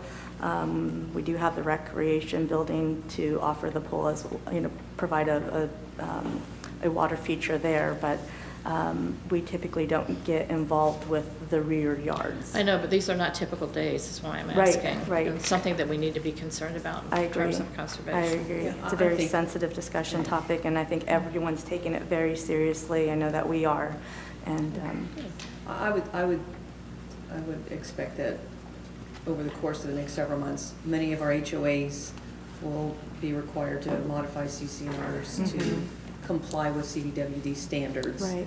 And that could be the policing agent, I guess, as the architect review committee within the HOAs have to present these and approve them. right. Yeah, that's a good point. I have another question for Yes. Monica, but it's not about water. Okay, what, If you're amenable. I'm good. Okay, Monica. Yes. You and I had a discussion about faux stone and faux rock. All right, and when we were looking at the slides here, I see that you're considering that on some of your homes. Right, and I believe when we was talking, I need to bring my architect back up here, and we can talk about the installation application, because No, I just want to talk about, tell me what it is. What is considered faux stone? And I'm looking at all the brick. Is that also all faux? No, I'm under the impression that is also brick, but if we can call Stephen Dwan up front to clarify, that would be great. Here are the blue sky pages. I'm having a hard time finding it, but I think that's what that is. The Yeah. brick is real brick. I'm sorry? The brick is real brick. Good. Stone, faux stone, the term is used when it's made of cementitious material. Made of what? Cementitious material. So it's not vinyl? It's not vinyl, no. Well? It looks very much like the real thing. In fact, the technology today doing it, most people can't tell the difference. Right. It's actually beautiful, and it's very real looking. Okay. And Monica and I had a discussion earlier on several months ago. There was some vinyl, that was my understanding, that was going to be in the project in the front, and that's just not acceptable as far as I'm concerned. We wouldn't go there. All right, thank you. You're welcome. Other questions about the project that we didn't address? It looks like they've made several improvements that we requested. I learned something on eave buildup versus overhang, so that's good. The DG water conservation is good. I'll have to continue pursuing that. Just one more question for Monica. What's actually in the clubhouse? Inside the clubhouse, there is seating areas, there's a fireplace. It's more intended for gathering. I believe that there was an elevation on the plan submitted, but I just recall seeing a fireplace, and it's more of a lounge seating area, TVs. I think we talked about pool tables. Yeah, we've got a kitchenette, a flex area which includes a table. There's a lounge area that has some sofas. There's a restroom, both men and women's restroom. Okay, I missed that, wherever it was. Thank you. Thank you, Martha. We do not have any requests to speak on this matter. So with that, I will close the public hearing and the matters before the council. Thank you. Thank you. Yes. Madam Mayor, if this may help in connection with the water conservation issue, we did provide that additional condition of approval language on the project that was approved 2 weeks ago. I have it with me. I can read it into the record, and if you'd like, and to consider that as an additional condition that could be added. In that project, we added it to both the MAP Act condition of approvals and site permit conditions of approval.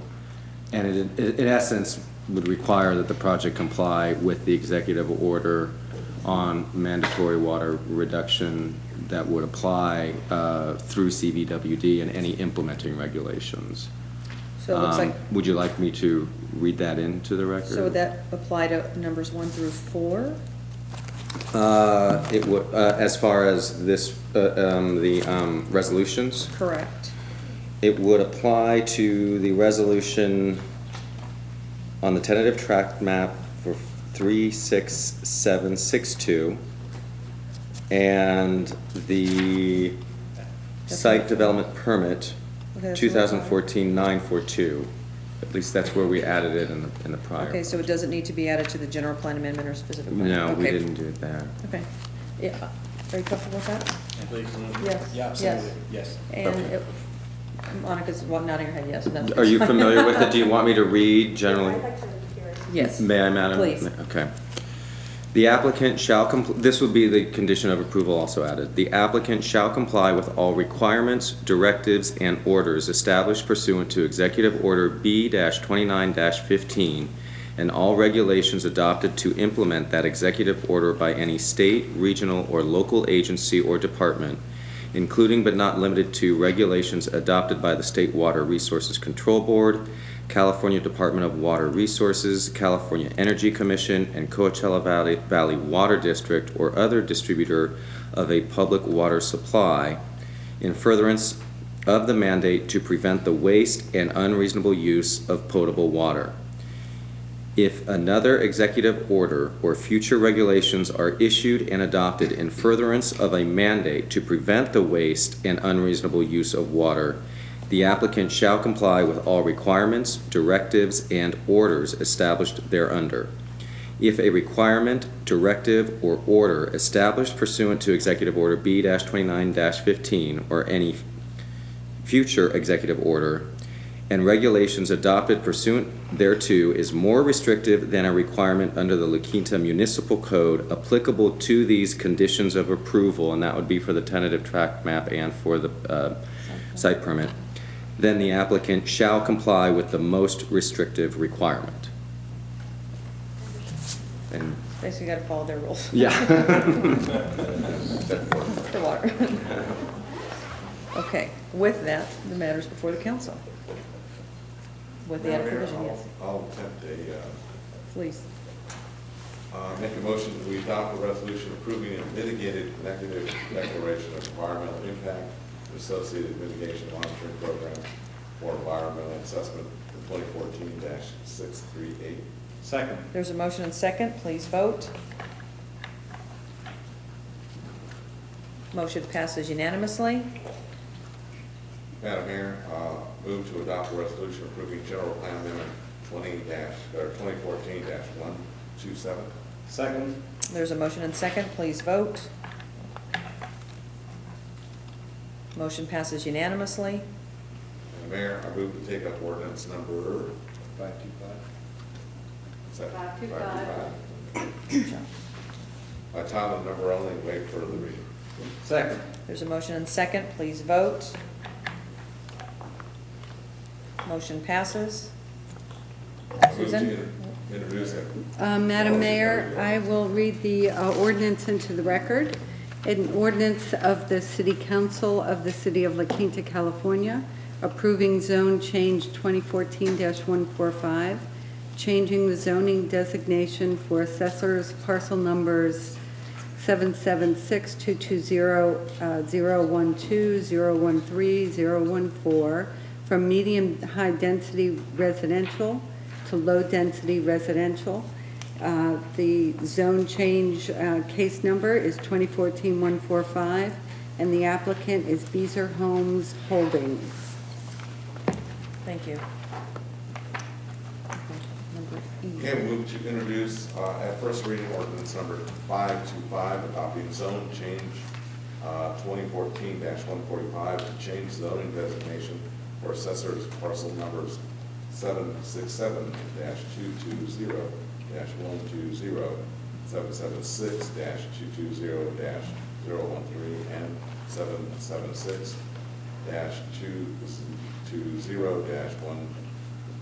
for medium high density residential to low density residential. Johnny, on the first parcel, you did 767-220, and you did 102. It should be 012. 012. That's amended. That's amended. Thank you. There's a second? Second as amended. Thank you. There's a motion and second. Please vote. Motion passes unanimously. Got a couple more. Adopt a resolution approving, move adopt a resolution approving specific plan to 003-069, amendment number 1, subject to the attached findings and conditions of approval. Second. There's a motion and second. Please vote. Please vote. Oh, we got okay, fingers in the button. Motion passes unanimously. And we're on number 5. And also adopt a resolution approving tentative tract map 36762, subject to the attached findings and conditions of approval with the additional language as read by the city attorney. Second. Motion and second. Please vote. Motion passes unanimously. And last but not least, adopt a resolution approving site development permit 2014-942, subject to the attached findings and conditions of approval and additional language. Second. There's a motion and second. Please vote. Motion passes unanimously. Got more homes coming to the Quinta. Thank you. Thank you. Thank you very much.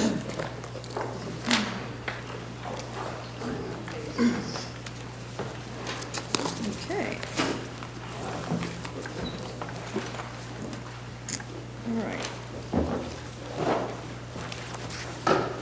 we are shifting back to study session item number 2, which is our fiscal year 2015-2016 proposed budget. That would be this document.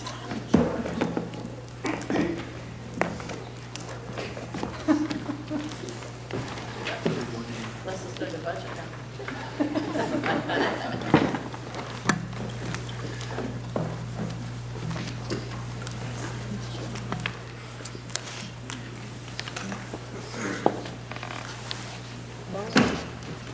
Okay, let's see.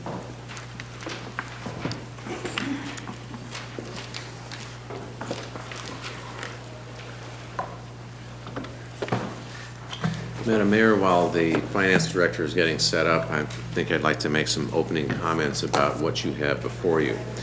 As with the police services study, what we're looking at here is not the conclusion, but the beginning of your consideration of this budget. It's also a work in progress because we have some other items that we need to take into consideration as we move through looking at the various expenditures and revenues that we have. When we put this budget together, we basically had the same directive that we had last year to keep all expenditures flat as of last year, and then dial in increases that are highlighted here that came forth based upon service contracts, change in state legislation, or commitments that we made through our class and comp study in terms of adjusting some of our wages to bring them up to market rate. I say that because when we did discuss last year a sales tax measure, we had revenue projections that showed if we trended out where we were going to be with increases in public safety costs, we were going to be running a deficit. Well, as we went through the budget process and refined numbers, we were having kind of a roller coaster ride between whether or not we were going to have a surplus or deficit. Based upon those parameters, we do have a surplus of $87,000, period. What we've talked about in the past of how things are going in our post-redevelopment world, the city has made a lot of adjustments in terms of staffing levels, contract services, reducing services, and the like. And what, unfortunately, we think we're starting to see here as the trend going forward is that the days that we were having the luck of the budget, where we would have more surplus revenues than expenditures, so we would have money to invest in other things, we're now seeing the change of those times. So as we look at this budget, we welcome you to go through it as thoroughly as you can and desire. We have tried to make the document more transparent. We still have ways to go, but we've made adjustments there. We did meet with Councilmember Osborne today, and he was asking about, well, what happened with things being changed around in the budget, where we are in his world of trying to track expenditures as well he should to keep an eye on what we're doing. And so we've changed some of our budget practices that fit this operating budget or prior operating budgets when we had a redevelopment agency and we had money from an outside second-party corporation feeding our general fund budget. But since that doesn't exist anymore, a lot of those reimbursements don't exist, and we're starting to show deficits in Tim's department and other departments, and they looked at us and said, what are you doing? And we decided to change how we deal with the budget process too, or in the budget format. Finally, I'd like to commend the directors and the finance department for the effort they made in putting together this budget, because we tried a different approach. In the years past, a lot of the budgets were prepared by the finance director and the city manager. We changed the process around where we included not only the directors, but department managers and supervisors, because those are the line staff that basically then implement the budget going forward. Our goal was to have more people have skin in the game, as well as to have more people have an understanding of the financial parameters and what we're trying to accomplish through this expenditure plan. People stepped up. They went beyond the call of duty in many cases to put this together in a short period of time. At the same time, the finance department was implementing a change in financial software systems, as well as changes in the chart of accounts. and we were able to bring this all together before you in the same time frame we did last year for your consideration. So with that, this is also the beginning, not the end of a process. In terms of, we will have more budget discussions in June before we would request that you consider a final budget at the second meeting in June. We're also, in response to the water crisis, going to be bringing back some additional proactive plans that are not in this budget, that won't be funded by this budget because we don't have the means to do it, but it would be looking at other funds in our reserves to facilitate turf conversion and water saving activities. Because as we look at what the mandates are that are coming out of the state and CVWD, and the fact that this organization has 150 water meters, of which each meter must show a 36% water usage reduction, that means we'll be in a position going forward of looking at watering it and getting a fine if we can't achieve 36%, not watering it and let it get brown, or converting it. So this is the beginning of a dialogue that we want to have with you about a variety of things affecting this city. Sorry. And with that, I'll turn it over to Rita. Rita. Good evening, Madams Mayor, Mayor Pro Tem, and honorable council members. Today we're here, as the city manager said, just to give you kind of an overview of the budget, give you kind of a high-level picture of it, talk about some of the changes in format, and kind of set things up so that we can have more discussions over the next few meetings. And I also want to thank Amy McCormick, who's sitting here with me. I don't know if you all know, but she was recently promoted to accounting manager. So, Congratulations. So she's been a very key part of helping us do this. Means more work. Just don't tell her. She's ready. Uh-oh. It's not.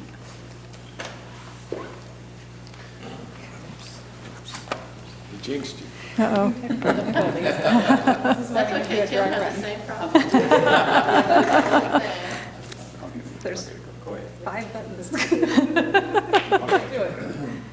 Uh-oh. Makes more sense going backwards anyway. Okay, there we are. Okay, so today we're going to talk about the budget format.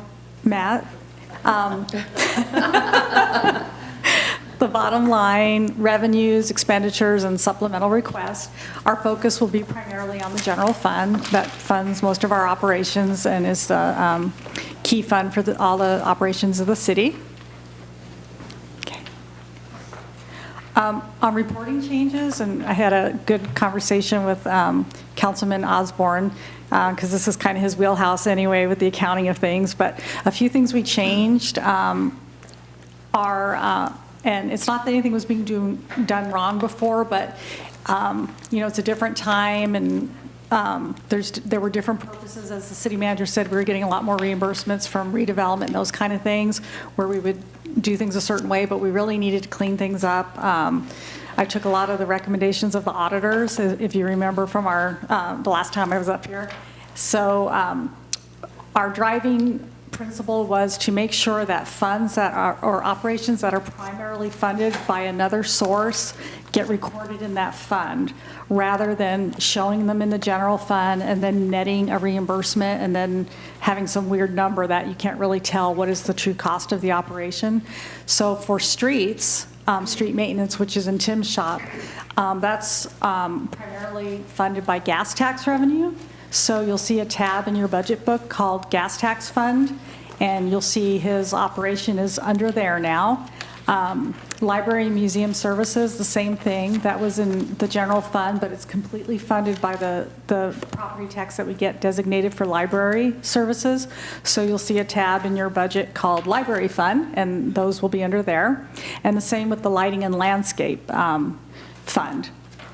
That's now under its own lighting and landscape fund tab. For the library and museum, those are 100% funded by those designated funds. Streets is supplemented somewhat by the general fund and the lighting and landscape fund is. So now we're recording those the way we should be, which is to show what the general fund is subsidizing as a transfer in. So you'll see the total budget, all the expenditures and the tabs that I told you about. But now there's a new schedule in the budget book called Transfers In and Out. And let me tell you the page number just so you'll know. It starts on page 5. So you'll see transfers in and transfers out with a description of what those are so that it's not a mystery what these transfers are. And they should always equal. The transfers in and transfers out should always equal or something's amok, so they equal. And then the other change we made was successor agency reimbursement, which is always a moving target. So really the successor agency is not a city operation anymore. It's a separate entity and we have oversight of it. So it's not even our money, we're just kind of we oversee it. So it's considered a different agency, so the reimbursement now comes into the general fund as a reimbursement rather than crediting my budget or the city manager's budget or any of those weird credits that we had. So hopefully everything's sorted out now, and on a go-forward basis, it'll be a lot easier to see the history on these things. So really the big changes in the budget are, you'll see as we go through this, are with the formatting, which I just went over, just a few key areas in revenues and a few concentrated areas in expenditures, and other than that, there's really not a lot of change within the budget as far as our financial position. Okay, so I always start with the bottom line so you don't have to hear me drone on and on to get to what the bottom line is. The budget is balanced. Revenues exceed expenditures by $87,200, and that's providing the same service levels that we've been providing. So the cost of just providing the existing level of service goes up due to some of the costs I'm going to talk about. That's not to say just because the budget is balanced that all our needs are met. It's just to maintain service as we have it, but as the city manager mentioned, there's going to be issues coming up with the drought that you're going to see through the CIP presentation, and any other things outside the normal operating budget wouldn't be covered in here if there were any projects that came along or things that we needed to deal with. So let's go to the next screen. Total general fund revenues. We put a little shaded bar up there because it looks like in 2013-14 that revenues kind of peaked. But I think you might remember this from the last time. That was for the almost $2 million weird payment we got from RPTTF. So revenues, for the most part, are pretty consistent. We're projecting them to be about 3.2% higher. And when I get to the specific revenue categories, I'll talk more about that.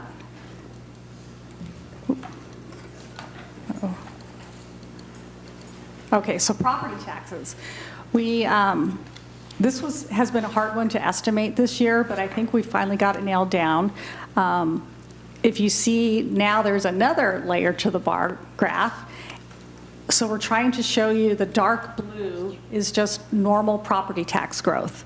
Then the light blue is what we should be expecting to receive from residual distribution from the RPTTF fund. And you can see it's varied a lot. And then that shaded area, that was a one-time anomaly in 13-14.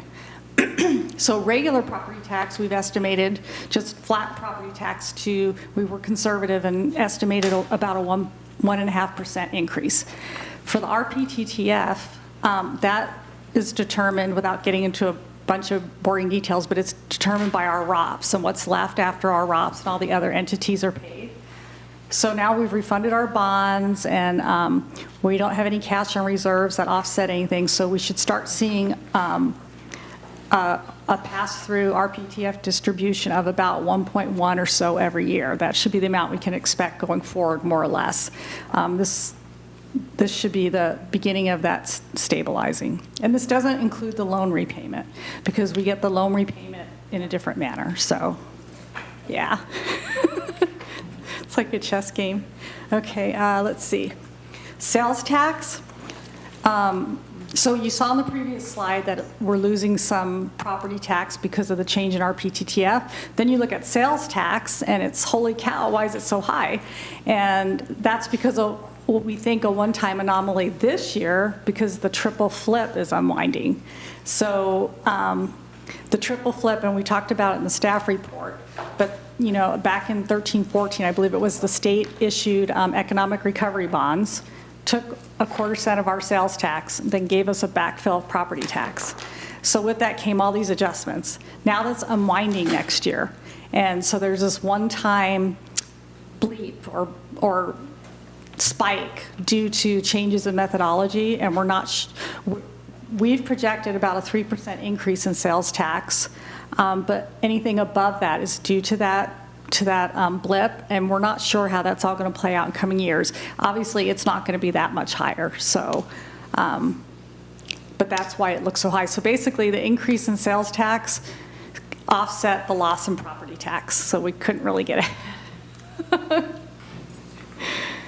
Then TOT, we were conservative with that projection. You can see the big spike, and that had a lot to do with the economy recovering and also with the short-term rental vacation program.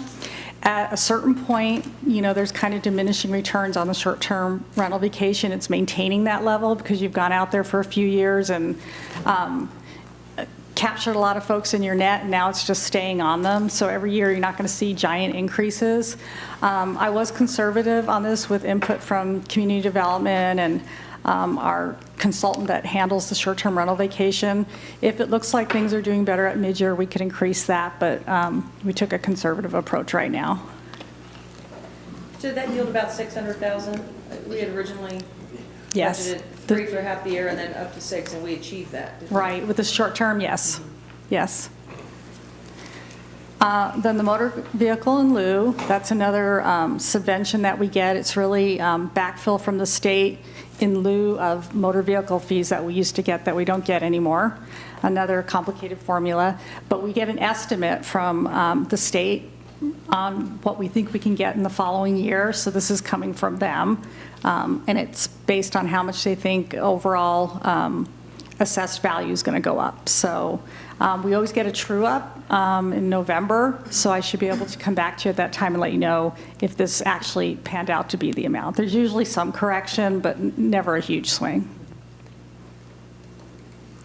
Then licenses and permits, much like charges for services that you'll see, they're kind of steadying out. There was a big spike in 13-14 as things turned around, and we work closely with community development and public works on these two categories. And if you recall, at mid-year, we increased the revenues quite a bit. So this bar for 14-15 reflects that increase. And indications are that it's going to kind of stay that way for 15-16. It's kind of staying in line with the projection we made at mid-year. Now, there are, and Community Services Director could also add to this, but a lot of it has to do with timing of projects, and if one big project comes forward, or if a big project is delayed, it can kind of sway these things, because some of these fees are big fees. So, but all things being stable, this is our projection there. So the same story with charges for services. We increased that again at mid-year. I think plan check fees was the big increase in that area. Then other revenues to note, the fire service property tax and services, and the fire services expenditures, they've increased by $672,000. So the expenditures went up quite a bit, but then we get designated property tax for that too. So in terms of the general fund, there's not a net impact on us, but that is still worth noting that, I mean, that's still our pass-through property tax, and we're using more of it. So, I mean, it just because it's reimbursed doesn't mean that it shouldn't be noted. That's a pretty big increase, but it doesn't have an overall impact on the general fund. It's a wash at this point. And then the successor agency reimbursement, I touched on that. You'll see in the revenue section, there's a line item now for $300,000 reimbursement rather than crediting that across the department budgets. Okay. Proposed expenditures. city manager kind of talked on that too, that departments were basically held to status quo, or if they could come up with savings, but except for maybe minor adjustments here or there were no big changes, except for the ones I'm going to go forward. The big story in the expenditures is public safety. We categorize our expenditures by the categories you see up there. We're refining that, and we're hoping to get it narrowed down to even some more subcategories, but we're just not there yet, so that you could kind of get an idea across the board for the city. But you'll see in the departmental budgets that you can see by category what they're spending in their history in each of these areas. So for many departments, personnel costs are 50 to 80% of their budgets. There's not a lot of things that they buy or services that they contract for, except for big things like park maintenance and those kind of things. But otherwise, when you look at most budgets, like the city clerk, for example, her budget's 91% personnel. I think finance is 75% personnel. So that's the bulk of where everybody's costs are. So CalPERS went up about 1.02%, which I believe was about a $60,000 increase. So although that went up, you're starting to see savings as new employees come on, because anybody that comes on now is in a lower tier of PERS, which we're getting blended rates now for those things, and you're seeing the drop in the, you're starting to see the drop in the accrued liability, because they're not generating liabilities like the older group of people that are still under the 2.7. So it's a long-term thing that you're going to see payoff on. You're not going to see it immediately, but it's one of those things that you've set up for the future as the workforce rotates out. That's going to contribute to your rate going down and down over time. And one of the other things we'll talk about a little bit more, and the city manager touched on, was it's been a goal of the class and comp study to get people to the job rate. The city didn't have the resources to do that all at once, so it's kind of a phased-in approach. And we'll touch on that a little bit down the way here. The other category is contractual. The only changes you're really seeing in that is if there's a need for specialized services. For example, if the Public Works Engineering needs some special technical kind of service that maybe they don't have in-house, they will contract for that. And then for demand, there's some services where, especially in community development and public works, that you don't need to hire a person, but you might have a spike or some big project that comes on, so they'll need contractual for those kind of things. CIP funding, we kept the general fund's contribution to the CIP at the same level as the current year, $1.5 million. We consider that $1.5 million part of our ongoing expenditures. So that is already programmed in, and then when the CIP is presented, you'll see how that, along with other funding sources, is allocated to projects. Excuse me. In the operating category, when you're looking in departments' budgets, you'll see operating expenditures. The bulk of that is utilities, community services in their department. It's the grants that they provide. And then sales tax sharing agreements make a big part of operating category. And there's a huge payment, the facilities rental fee, which is basically the city's payment to the financing authority for City Hall. So just when you're looking at those categories overall, and they might look big to you, it's really those kind of things that are in there. So expenditures, after factoring out the accounting changes we made, those kind of things, they're about $12.3 million higher than the adopted 14-15 budget. We detail some of the changes in the staff report and in the budget, but the biggest increases are police services, which is $839,500. Then personnel costs, $232,000, and then contract services, $148,200. Now this is citywide. A lot of those contract services are in public works, and a big chunk of the increase is due to prevailing wage requirements. And then also some need for additional specialized service. But other than those two areas, you won't see a lot of increase in contract services. Personnel is phase 2 of the class and comp study, bringing people closer to job rate, and then having a contingency for staffing transitions and issues that might come up in the future of about $68,000, and then the PERS increase. So that's what makes up that total.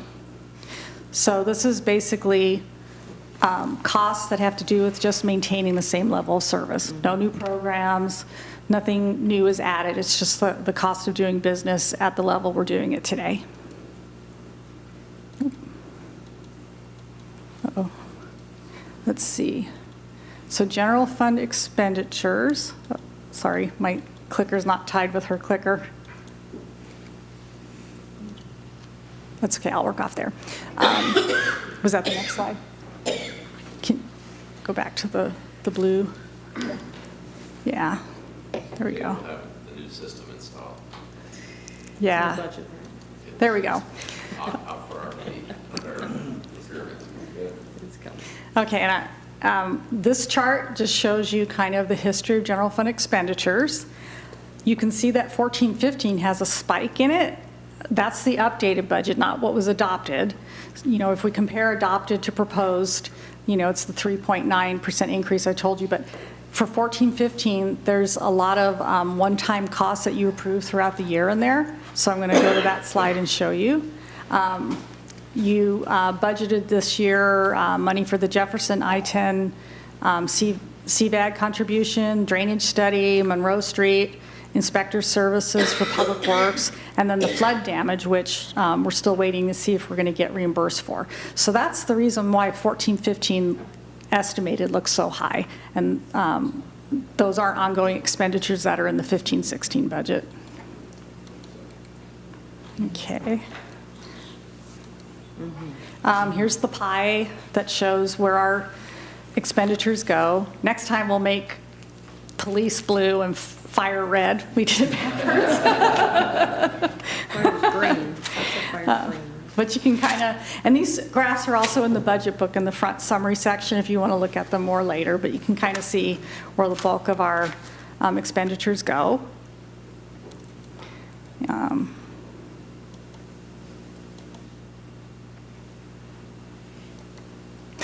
Sorry. Okay.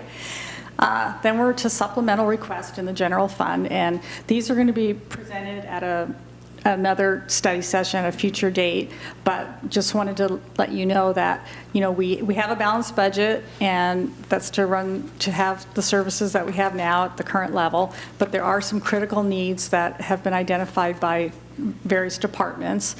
They're talked about in the staff report, and we'll be coming back with more details on that later.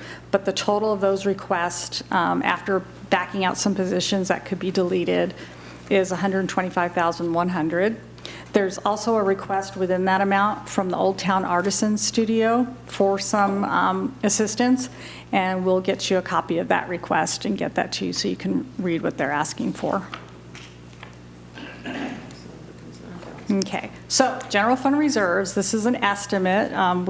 We project on how we think we're going to end 14-15 and then what's going to happen in 15-16. But we project an ending balance of funds available for appropriation. So these aren't the emergency reserves or the working capital or all those things. This is just the funds that are available for appropriation for other uses. At $12 million. What has brought that up is we got a loan payment this year, and after giving housing its share, that's about $1.4 million that added to our cash. So we're estimating that June 30th, 2016, we'll end the year with $12 million. But it's important to remind you that that's, one-time money. It's money that's been accumulated over the years for when we have had surpluses and those kind of things. So it's not an ongoing source, at least not the way the economy is right now. But okay. Then Silver Rock. Revenues are projected to increase by 8%, and expenditures are proposed to increase by 2%. Expenditures without depreciation, because depreciation is not a cash item, will exceed revenues by $115,400. So we've budgeted a transfer in the budget for the general fund to close that gap. But it is important to remember and point out, good news, that the transfer is $132,000 less than the transfer was last year. And this is a good time for me to ask you all to turn to page 7, because I have a revised sheet for you because of a mistake that Councilman Osborne pointed out to me when we were going over it. I realized we had the wrong sheet in there. So I'm going to ask you to turn to that right now and give you that sheet. Or did you do that for me? Thank you. And the sheet you're getting is just a list of all the funds and their balances, but it shows the correct transfer and items for Silver Rock. So just toss your old one and go with this one. I've highlighted in yellow at the bottom, so you'll remember this is the revised one. Where was the boo-boo? In Silver Rock. 7.1 million? Yeah, we were having a discussion about that, and then, so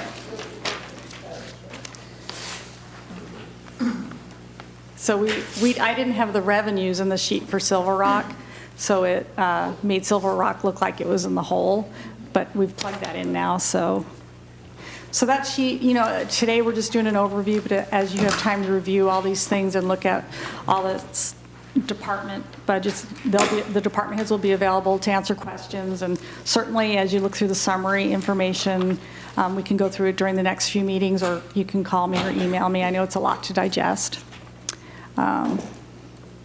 CIP and DIF. Right now, we haven't included any CIP projects, which are usually funded by DIF and Measure A and sometimes gas tax, because you're going to be approving that at a future meeting. So once you approve that, we will roll that into the final budget. So because we don't know what those are yet, we've included what the revenues are projected to be, but we don't know what the projects are yet. So once you do that, we will roll those into the final document. So I think we covered most of it. Let me just double check here. Nope, I think that's about it for now, if you have any questions. So page 7 that you redistributed? Yes. I feel like every line item's off now. It was, when we saw that Silver Rock was off, we realized that it was lined up wrong. It was the wrong sheet. So Civic Center diff, all those diffs are just right. It's crazy. correct now on the new page. All right. We copied a cell down and it erased Silver Rock, and then we realized all the damage it did. So On that page that aren't yeah. matching up. Thank you. Yes. So toss the old one. Okay. Okay. Thank you very much. Questions? Question on page 1, the overview. Yes. Cash flow contingencies, basically the same as last year. Yes. What were they the previous year? Did you ever dig into those? Is that kind of a standard? No, it's a percentage of expenditures. So once the final, so it's an estimate right now, but the percentage always stays the same. And once the budget is approved, then we will calculate what that percentage is based off the approved expenditures. And it shouldn't change a whole lot because the expenditures are pretty level with what they were last year. So you'll see a little bit of a variance there, but it's always the same percentage. What is that? I'm trying to remember. I think it's 18%, I believe. Yeah. Other questions? Excellent job. Good job. To you and the team. The book's very readable. Thank you. Yes. If I could, first, great job, you guys. I mean, with all the department heads, I know things are getting better as far as the economy goes. Thus, the work you guys are having to do is getting more and more. And I just want to hats off to all of you guys in putting this budget together and controlling these costs the way you have. Because I know it wasn't easy, and I just want to commend everyone on a great job putting your budgets together. I realize there's some work yet to be done, once our council looks at other things going in the future year. But again, great job. One of the largest items that increases that we saw, of course, as she mentioned, is a police and a fire. And one of the things I wanted to ask the chief if he would come back up, if you don't mind, in regards to the going into the future. I understand that your own labor negotiations you know, the Riverside County Sheriff's Department incurred an increase in personnel cost and through your own negotiations and everything, and whether that was 7%, whatever that number was, where do you see that going in the next couple of years? Will it be continuous 7% each year, or you've reached that and now it's going to come back down to normal, whatever normal is? Well, the Sheriff's Department provided information to all the contract cities that are contract partners, I mean, I think in February, indicating that next year's rate increase is expected to be between 7% and 8%. And the moving forward, the increases are sort of hard to predict. The Sheriff's Deputy Union, their contract is up, I believe, at the end of next fiscal year. And then the management union's contract is up the year after. And so salary and benefits and labor is about 80% of the driver for our rate. And the other unions, there's two other unions that the sheriff has in its amongst its staff, and those are non-sworn members. So the clerical and all these sorts of folks. What the Board of Supervisors did a few years ago is when they had they did a realignment sort of the retirement system, where employees, the county was paying 9% of their the employees' retirement, and they had some takeaways. And so when they did these takeaways and they realigned and reorganized the retirement system and caused employees to pay more into their own retirement, they had some givebacks, and some of those givebacks were some of these you know, cost of living increases and so forth. So it'll be interesting to see what happens at the negotiations table with those unions moving forward. The Board of Supervisors did hear from many cities this past week, last week, venting their frustration with the public safety costs.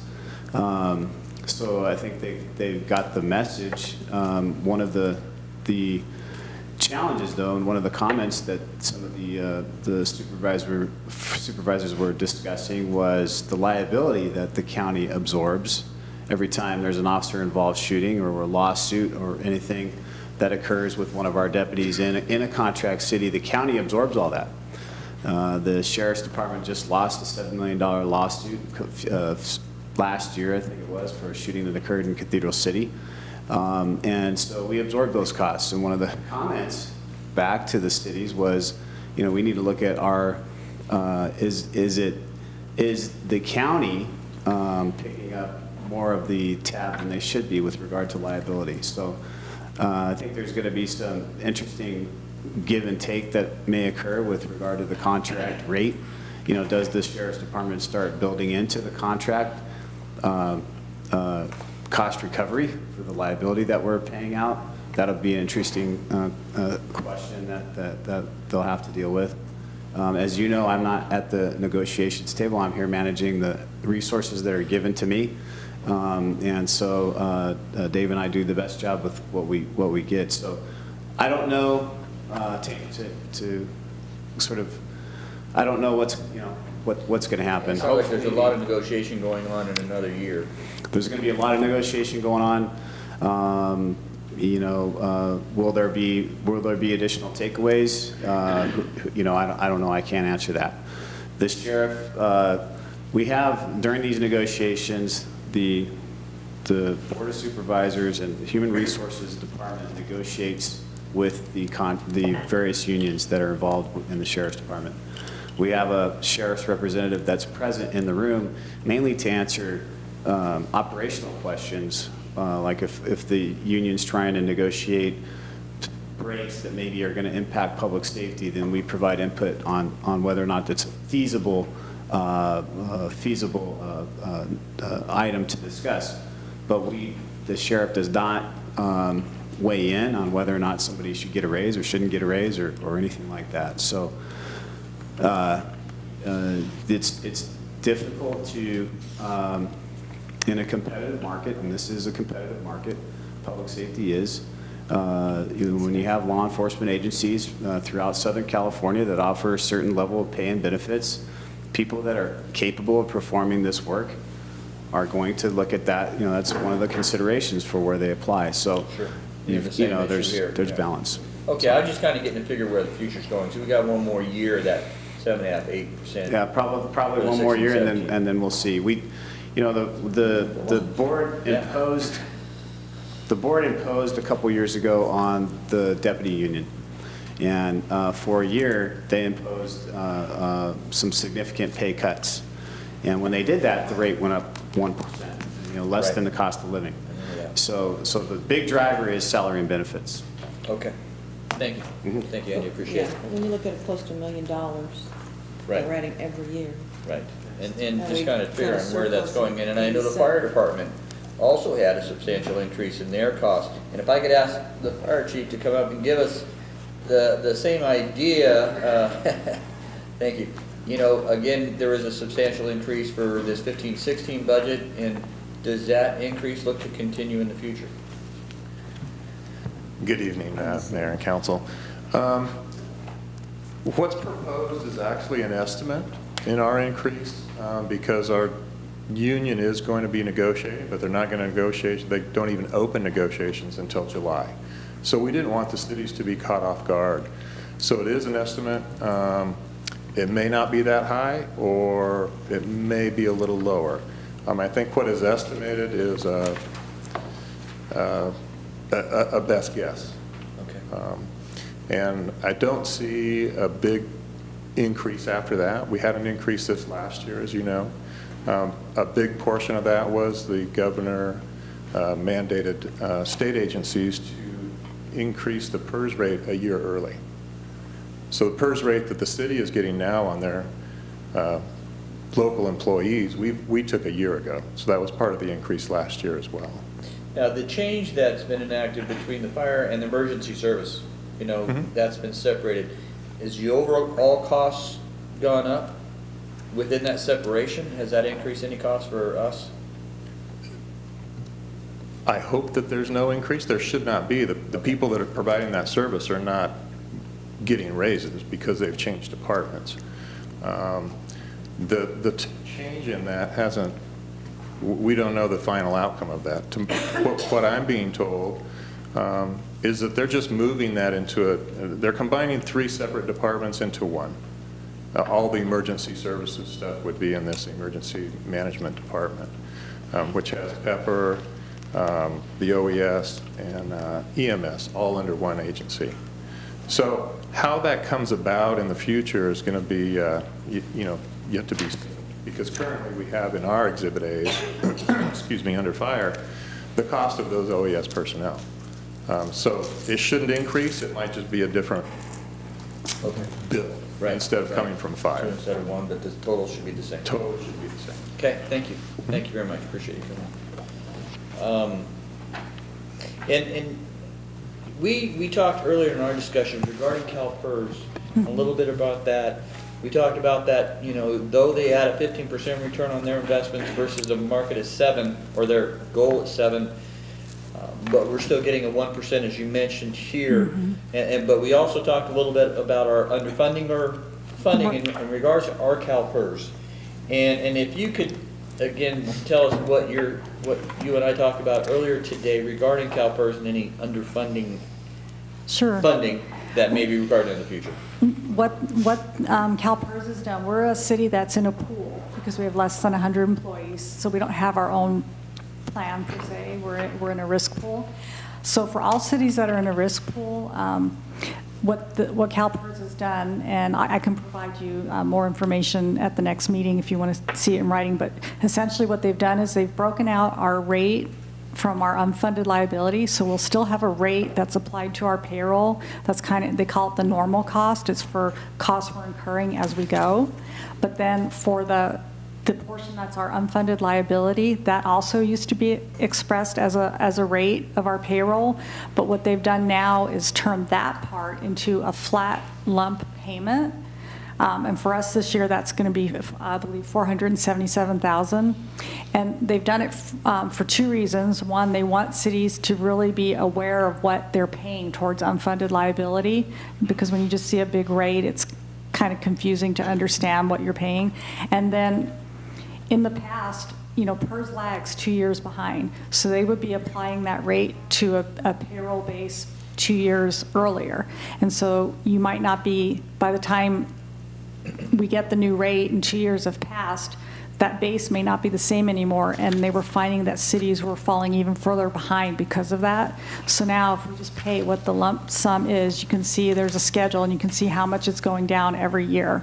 So I'll provide you copies of that so that you can kind of see that, but it's a big change this year that happened. They're really trying to separate normal cost, ongoing costs from what you've accrued and hadn't paid in the past. Okay, thank you. Thank you very much. Madam Mayor, that's all I have. Okay. Other questions? Well, I'd like to commend the city staff and for all the hard work you put in. Of course, holding expenses, holding a budget that is balanced when there is so much pressure from the outside for these increases is remarkable. And the budget is clear, it's easy to follow. I could find everything but one thing that Frank helped me this morning, and that was it. On the supplemental request, of course, the reprofiling of those administrative positions seems to be something that we have to look into, and of course, the surplus wouldn't cover the 92,600 that we require. And I imagine that we will look into maybe moving some funds as we hone down this budget to see if that's doable. Because I think it's important that we come through with that, we're saving from a vacant position, but there's a need for 3 administrative support position and a reclassification of 4 positions. So I'd like to see how we can achieve that if possible. So that's my comment. So my question is with the asks, there's actually 3 components, and it's actually 125,100. Offsetting by the surplus of 87,200, we're short 37,900. Yes. How much did we not spend in grants this year? I'd have to look unless Edie knows off the top of her head. $30,000. Right. If I remember right. You know, and maybe now's the time to talk regarding our police study that was done earlier. And the discussion we haven't had yet is, do we want to reduce patrolling hours down to 140 and 150? And if we do that, and the savings from that, then that will allow us with some of these other items. I don't necessarily agree with all those items, like the 7,500, but you know, the personnel costs and some of these other items, we can afford that. But you know, I don't know what you guys think about reducing the patrol hours from 150 down to 140 to help us afford some of these other matters in our fund balance going in the future. Well, as we discussed in study session, I mean, it's kind of step 1 in the process. That is something we need to continue to look at when we're agreeing or providing direction on some of the ads that are being requested and or things that we may not feel are necessary. And that'll be part of what we kind of provide you all with for round 2 that comes back next month. It's going to be an ongoing discussion. Absolutely, absolutely. Because I don't know if it's that easy to do that and make sure that we get the level of service. I had a couple small questions on things like the wellness center. There's about a 20, we're on page 33. There's a Humana, there's not 30,000 represented in Humana going forward, and it looks like, it must be in the revenue classification section, revenues. There's an increase in facility rentals, and I'm assuming that's with the wellness center that we're expecting more since it's been open now. It'll be open the full year versus us closing. But there's not 30,000 in the Humana Healthy Events line item, and I'm not sure if that's because we're just unknown with the Career Builder Challenge.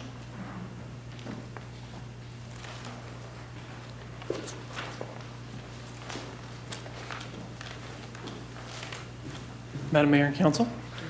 Yes, we have not had any indication from Desert Classic Charities to this point that they're going to be moving forward with any community events to support the upcoming golf tournament.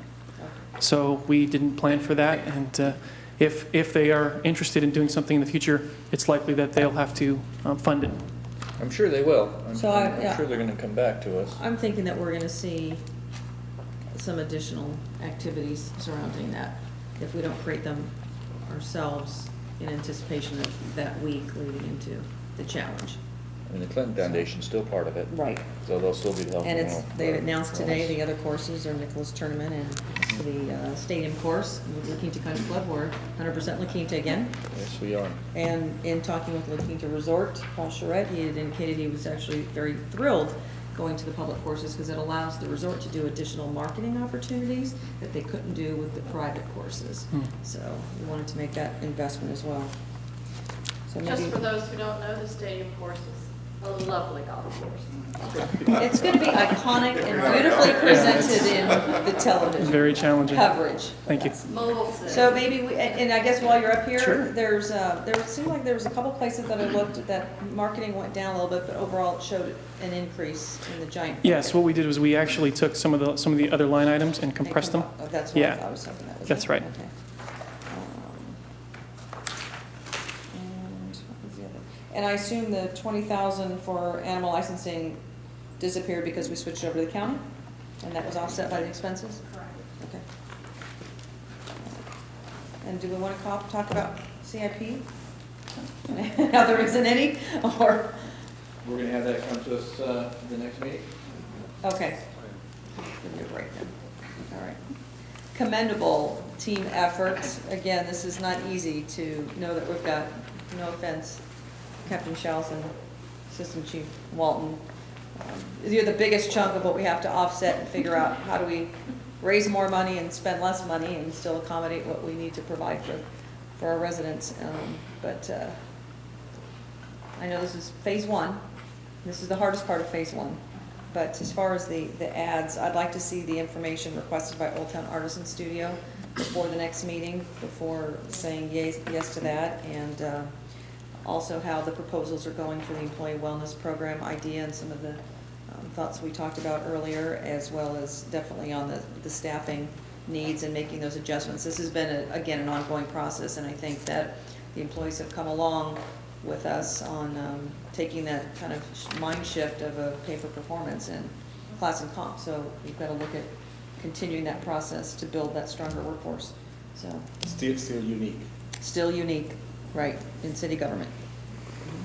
And we've obviously got the efforts and performance to show it's working. So thank you. This is a study session, so no decisions today, but. You talked about marketing. I think, marketing is still on the table. I think we still need to look at the increase in our marketing. At a recent. I thought you'd never ask. He's going to the right side. I mean, at a recent meeting, you look at the tennis tournament, the Coachella Fest, and the Humana.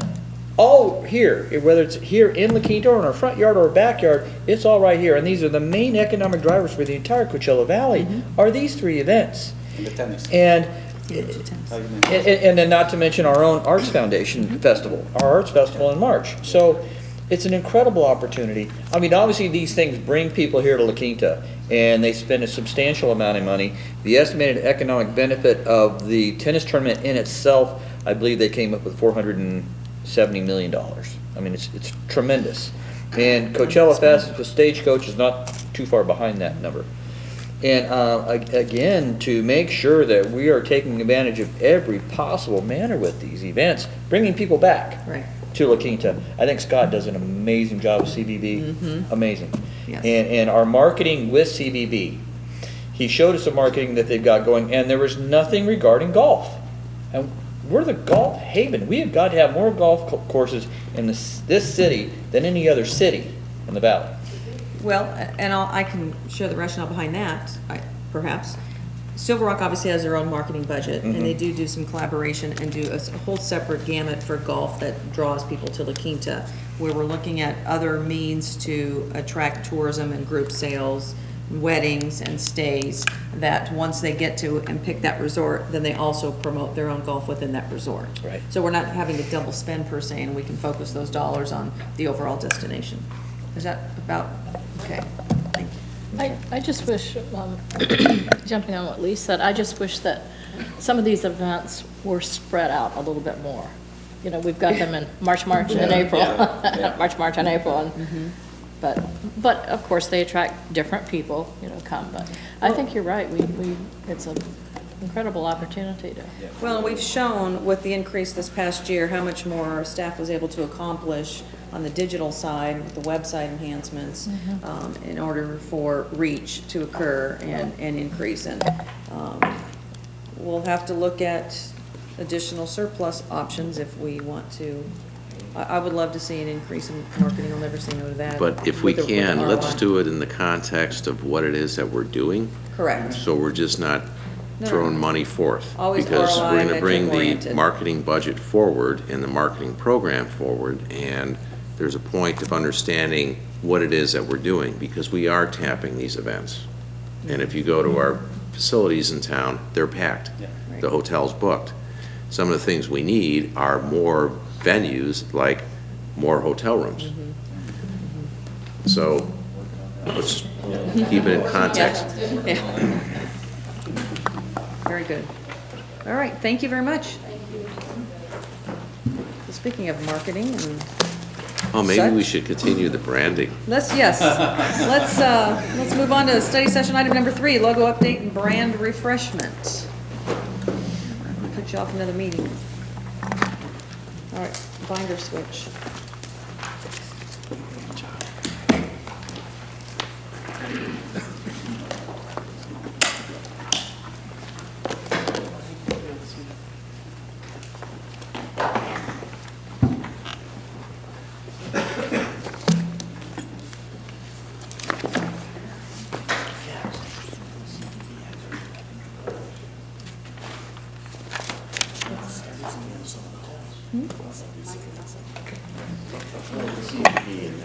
Here we go.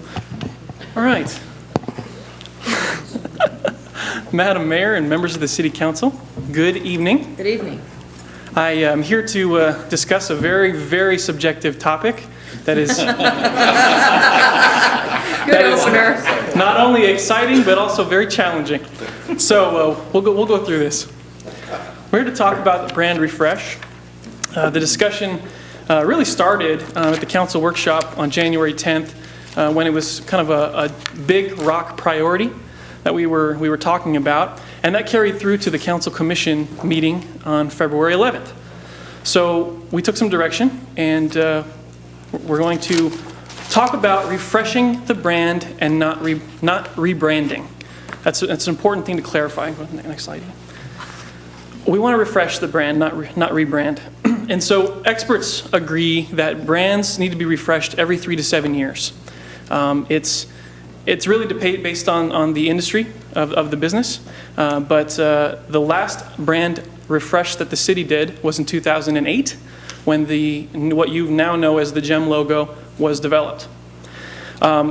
Brands also need to be refreshed when changes occur in the organization, or a product or a service, and the city is moving forward tremendously. We have the new permit center, we've got some improved and increased development throughout the city, so this is a good time to really do it.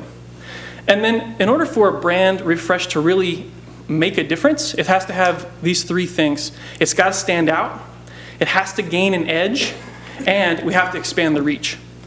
So talking about those things, this is what we're specifically talking about. We want to update the visual identity of the city.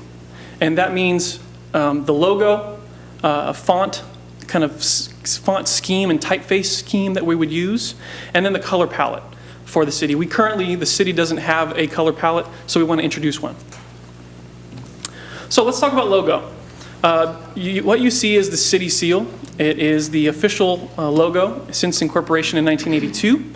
It is the current corporate seal, and we want to recommend continue using this for all of the legal documents that the city has. This is the GEM logo. Again, it was adopted in 2008 as a marketing logo. You'll notice that some of the elements are from the city seal. We kept the La Quinta script, and the tagline "Gem of the Desert" is there at the bottom. But a gem was added, so it kind of visually shows and kind of re-enhances the gem of the desert, if you will, visually shows that. It also includes some kind of silhouetted mountains that are also a carryover from the city seal. So now I want to show you what we're proposing. This is the refreshed city logo. The 2015 gem, you can see, has a modern typeface. It's recut. The gem's been recut and put and laid on its side. It no longer is emerald, but in fact round and brilliant to show kind of the facets. And we added the word California to the logo itself. The existing gem logo that we have with the script oftentimes gets confused for La Quinta Resort because they also have a script in their logo.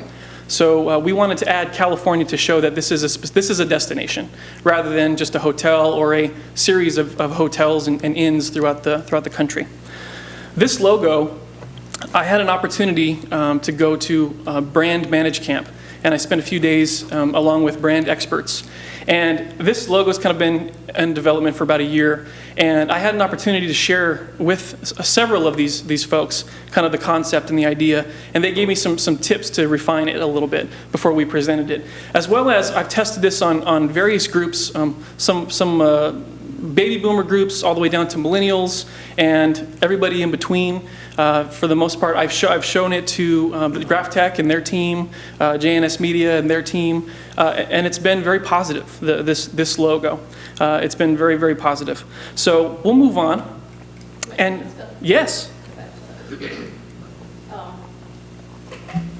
I believe that there needs to be more space between the La and the Quinta. Okay. Because people have enough trouble with La Quinta and with however they pronounce it. Sure. But there's not enough there. It looks like it's just one word. Great, absolutely. So I wanted to show you a comparison of this new refreshed logo in comparison to some of the other cities' marketing logos. You'll notice that the only other one that is blue, has blue in it, is the city of Coachella, and so we really do stand out. This new logo really does stand out, and it's bold and it captures your eye. When you compare it to the city of Rancho Mirage, Indian Wells, Palm Springs, they have a little bit of an older kind of stale look. The trend now is in 2014 through 15 is to simplify. Logos are being more simplified. eBay is a great example of that. Those of you who shop online, they simplified their logo. Sears has done it. A number of corporations have begun to simplify. Harvard University is another really great example. They used to have just a seal, and now it's been broken out, and it literally spells out Harvard University with a couple little things below it. But you'll see that in comparison to the other cities' logos, ours really does stand out. So let's move on and talk about font. The city, again, like as I said, the city currently uses universal font. It's what's all the staff reports are written in. All of our formal communications are written in with universal font. And what we're proposing is something a little bit more stylish. It is a sans serif font, just like universal. So what that means, it doesn't have the little squigglies on the end. It is without those, so it's a sans serif. This presentation is written in FSME. The budget presentation that the finance department just showed was written in FSME, so you have some context to see what it looks like on different backgrounds. It's available in light, regular, bold, and heavy type styles, as well as italics for all of them. So it's a very wide-ranging font and easy to read. Excuse me. Let's talk color palette. So the color palette, as I said earlier, the city doesn't have an official color palette. The playinlaquinta.com website is kind of the first impression of the city of La Quinta to many folks that have never been here or are researching a trip to the valley. This is the first location that they go to. These colors were selected for specific reasons, and I'll get to that in the next slide. But we want to mirror this with all of the communications that the city has. It's a great visual look, and we want it to show this throughout all of the communications, whether it be formal, informal, digital, print, what have you. So here's why we decided to go with these colors.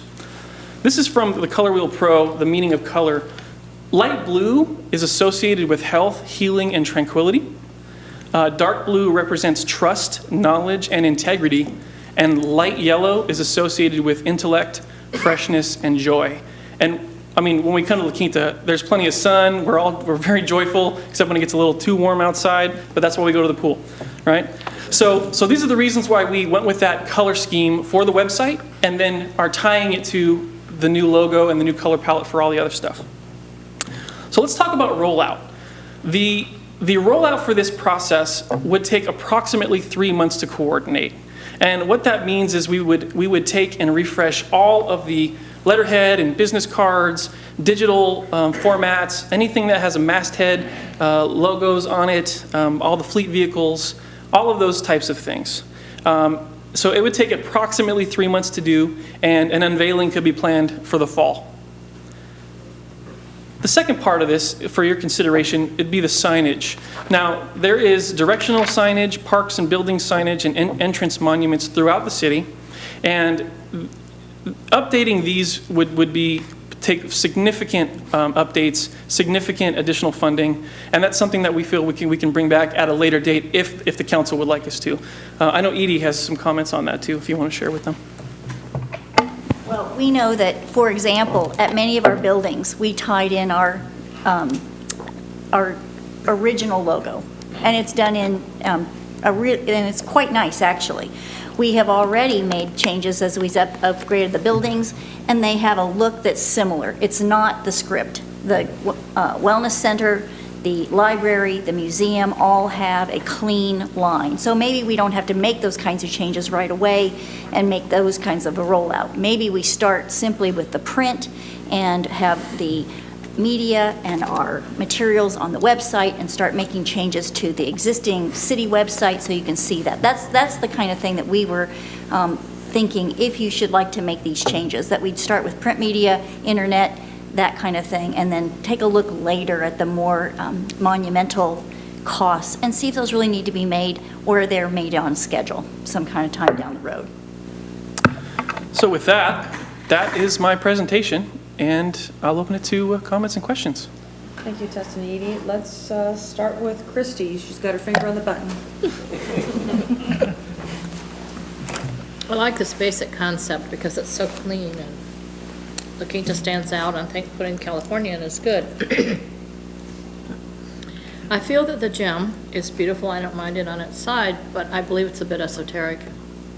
We know what it is.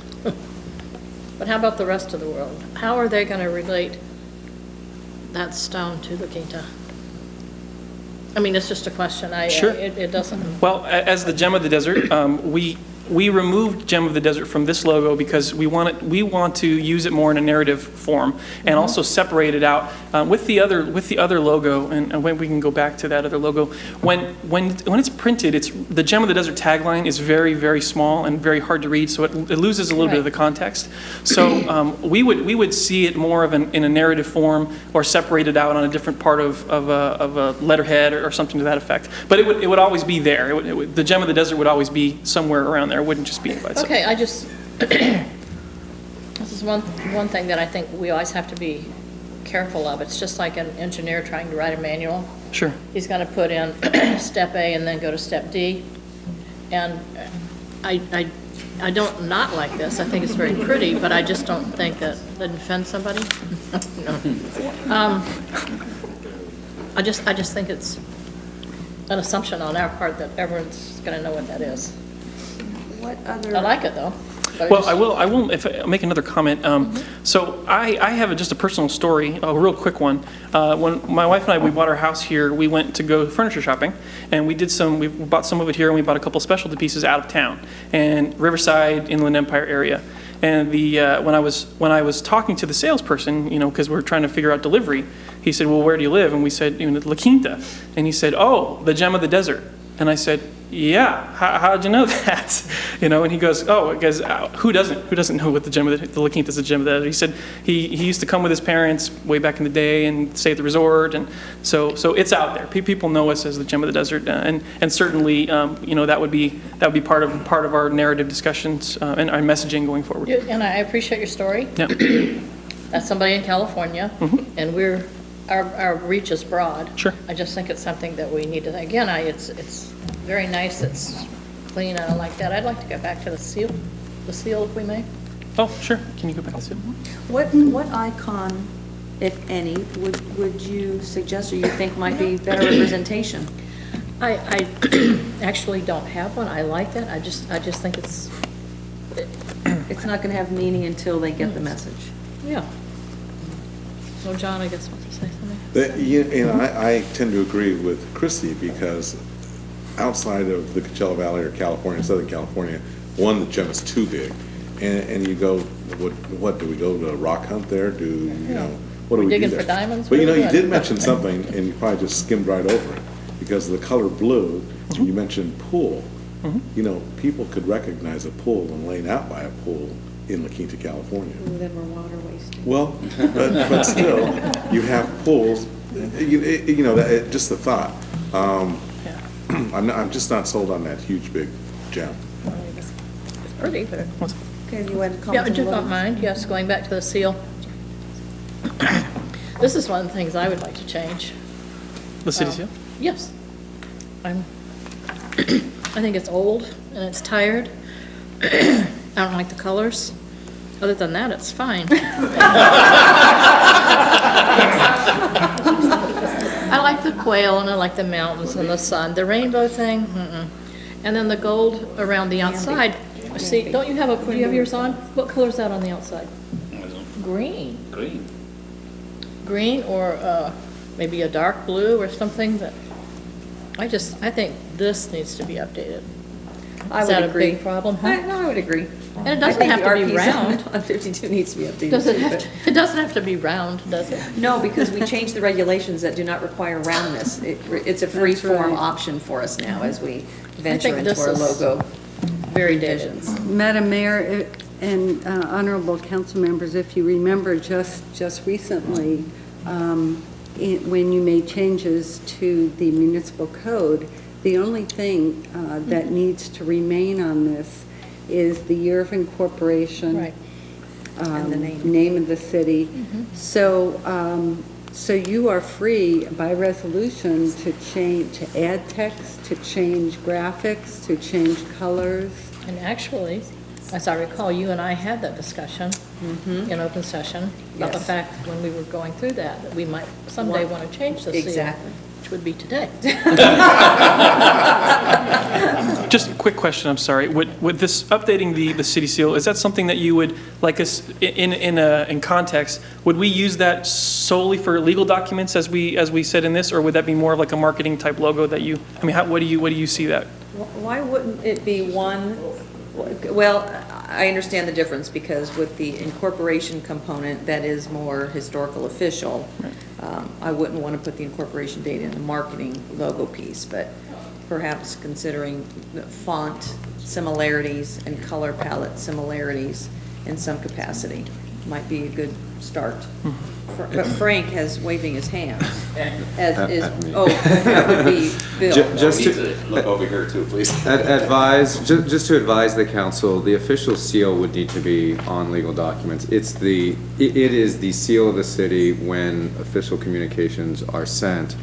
And to the extent there are marketing aspects that the city may want to pursue, one thing to also keep in mind is that those the marketing logos, those actually could be trademarked. The city's official seal for the official documents by federal law cannot be marked.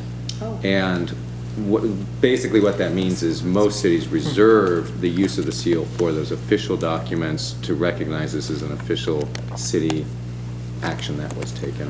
So then we can still look at perhaps enhancing the official Absolutely. seal You with can modify it, contents. but the official seal does by law, even under federal trademark law, have different functions and what can be available when compared to other marketing logos.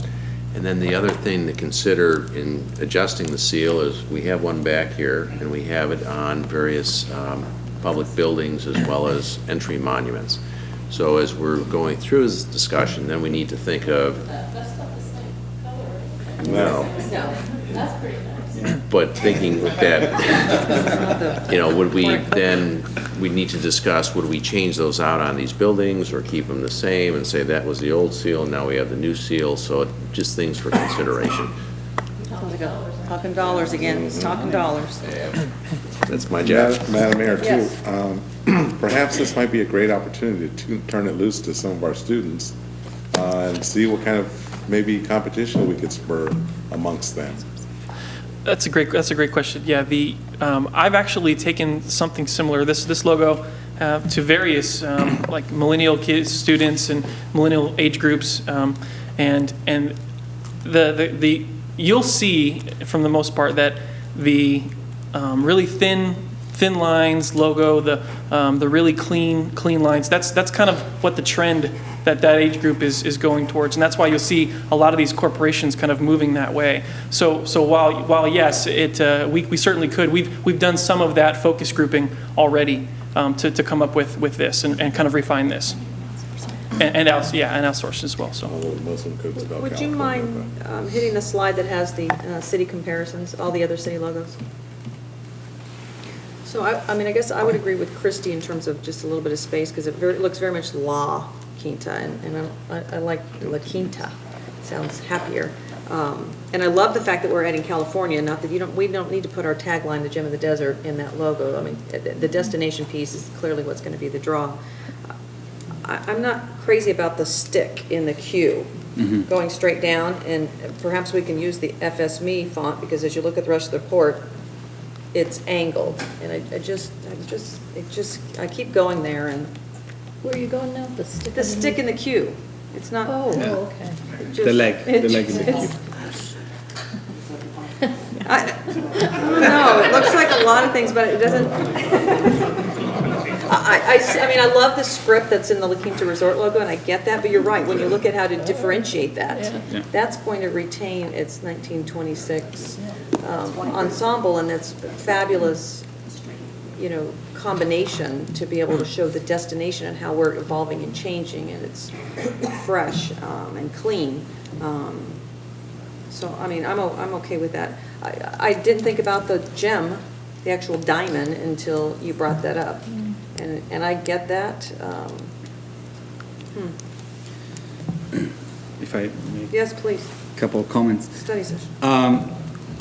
One would be that perhaps it would be helpful to see a few concepts, right? To be able to see a couple variations of this.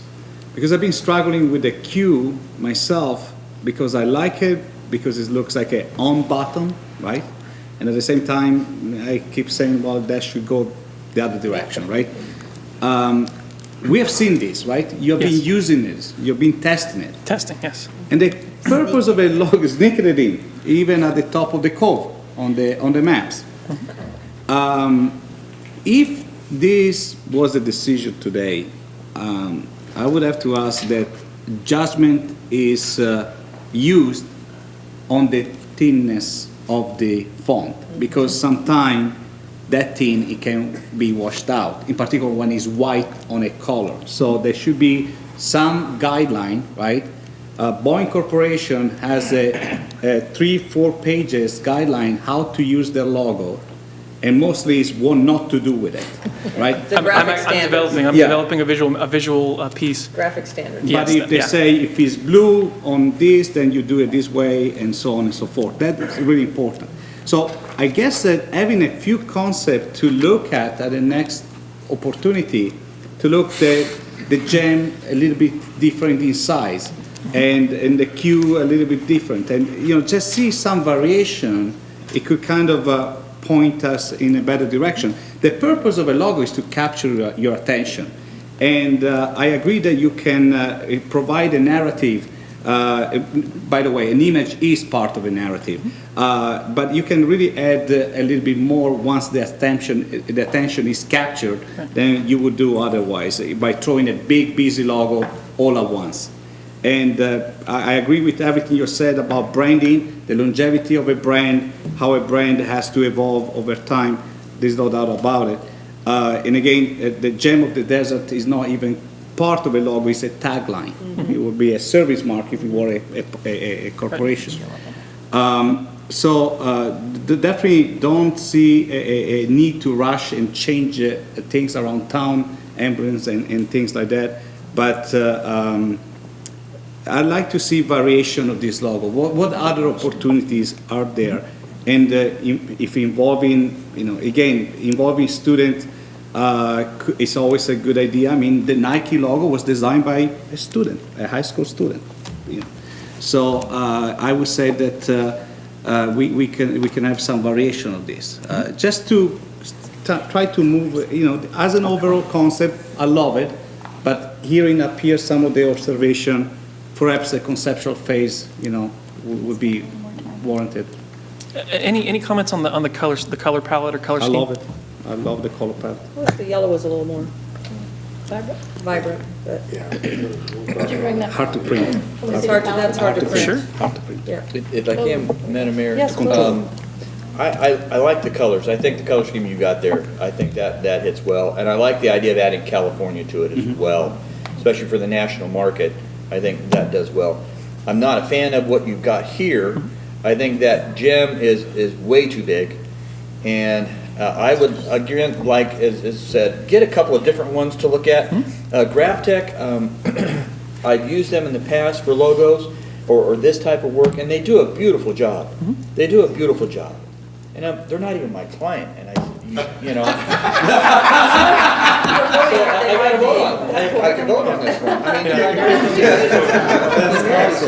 lost him as a client. But anyway, we're pretty happy with them too. But I think Mike Cheely and his team at GrafTech, I'd like to be able to give them the opportunity to give us a couple of logos. Give us a couple of ideas as well within what you got here, the script and the colors. I like it. And the Quinta, spread it a little bit, so it has the La Quinta, but it is pretty fresh and something that could go into the future for us. Keep in mind, there's a few of us with gray hair that are going to want to see this too, and not so young. But I think you're in the right direction. How's that? Okay. So when we talk about the, Great, that's thank you. good, that's good. Well, you want to increase marketing dollars, you like the fresh logo. Gosh, this is just a remarkable evening. Yeah, I like it. What would your opinion be on maybe a more abstract looking logo?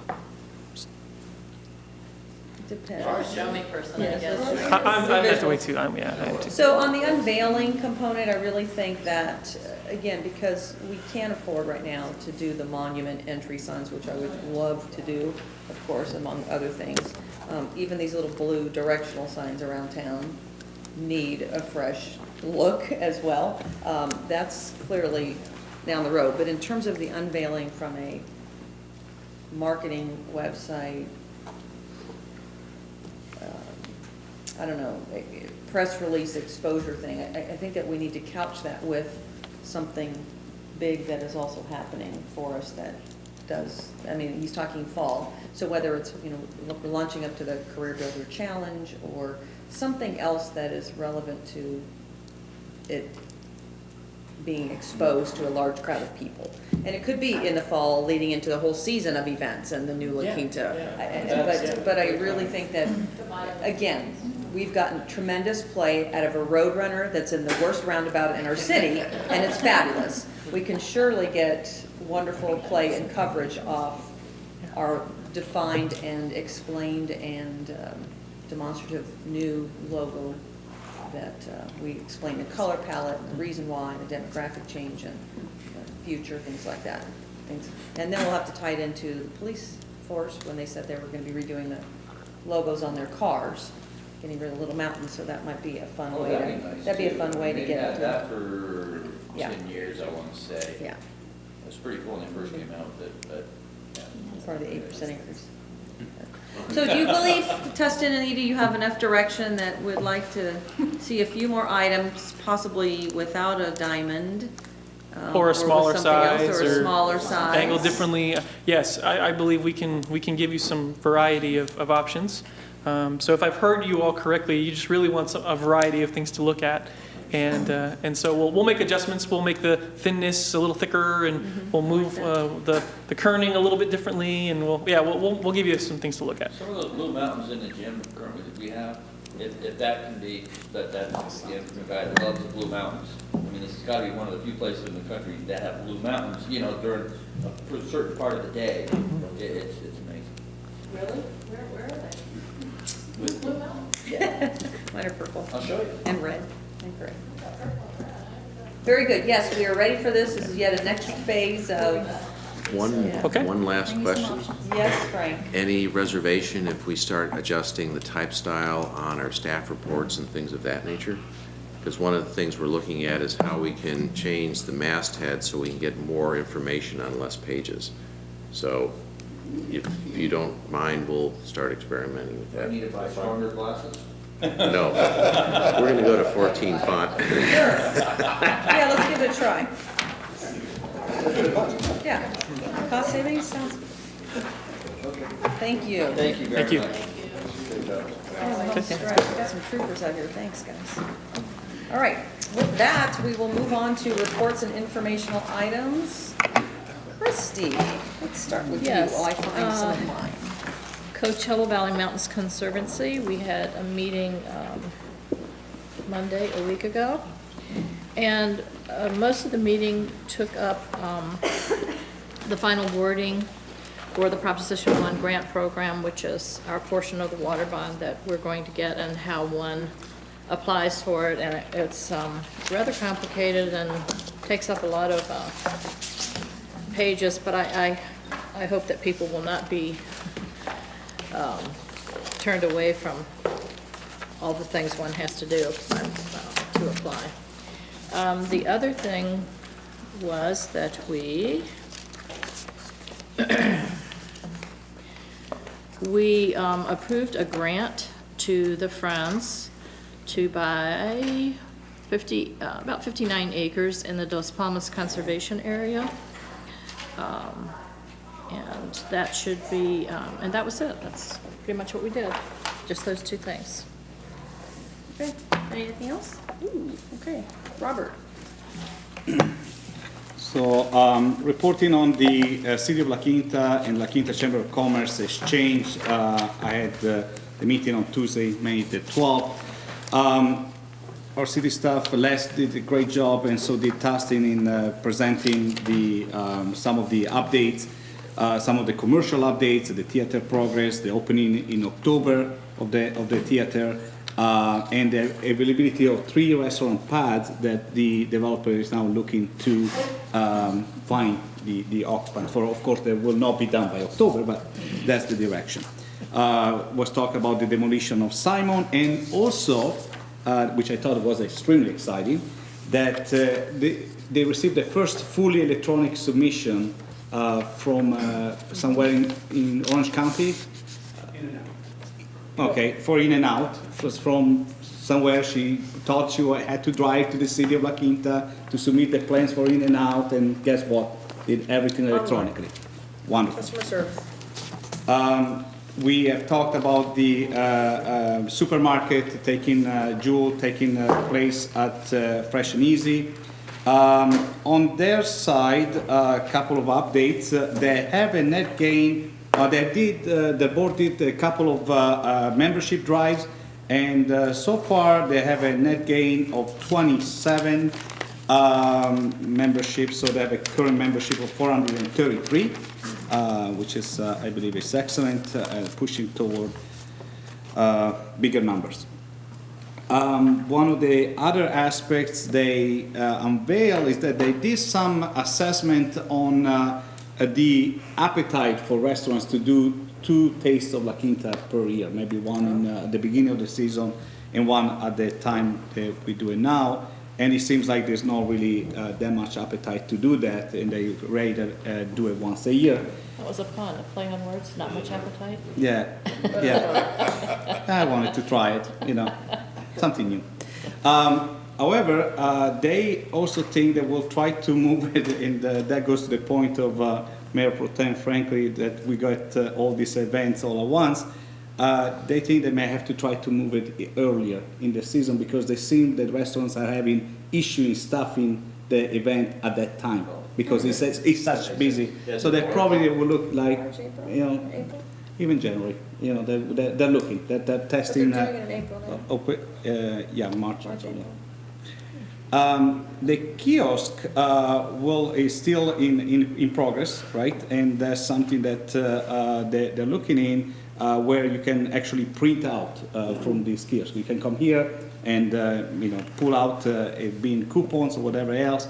And I still believe in this self-guided taste of La Quinta, where you go in, print something out, go with a map, and try out a few things on your own. That would be great for visitors, but also for our citizens. So that was my last meeting. The incoming chair of that committee will be Councilmember Osborne, and your meeting will be July 14th, 2015. And if you can, 8 a.m. will be. If we decide. Oh, okay. I'm sorry. John. I don't know. So I Councilmember. imagine that'll be coming up on a future agenda. Councilmember Osborne was on the list, on rotation. Madam Mayor, I think you pre-selected for the whole year, so we will send an email out to whoever the next person is and let them know. That was already done? Wow, Yeah. look at us. Plan ahead.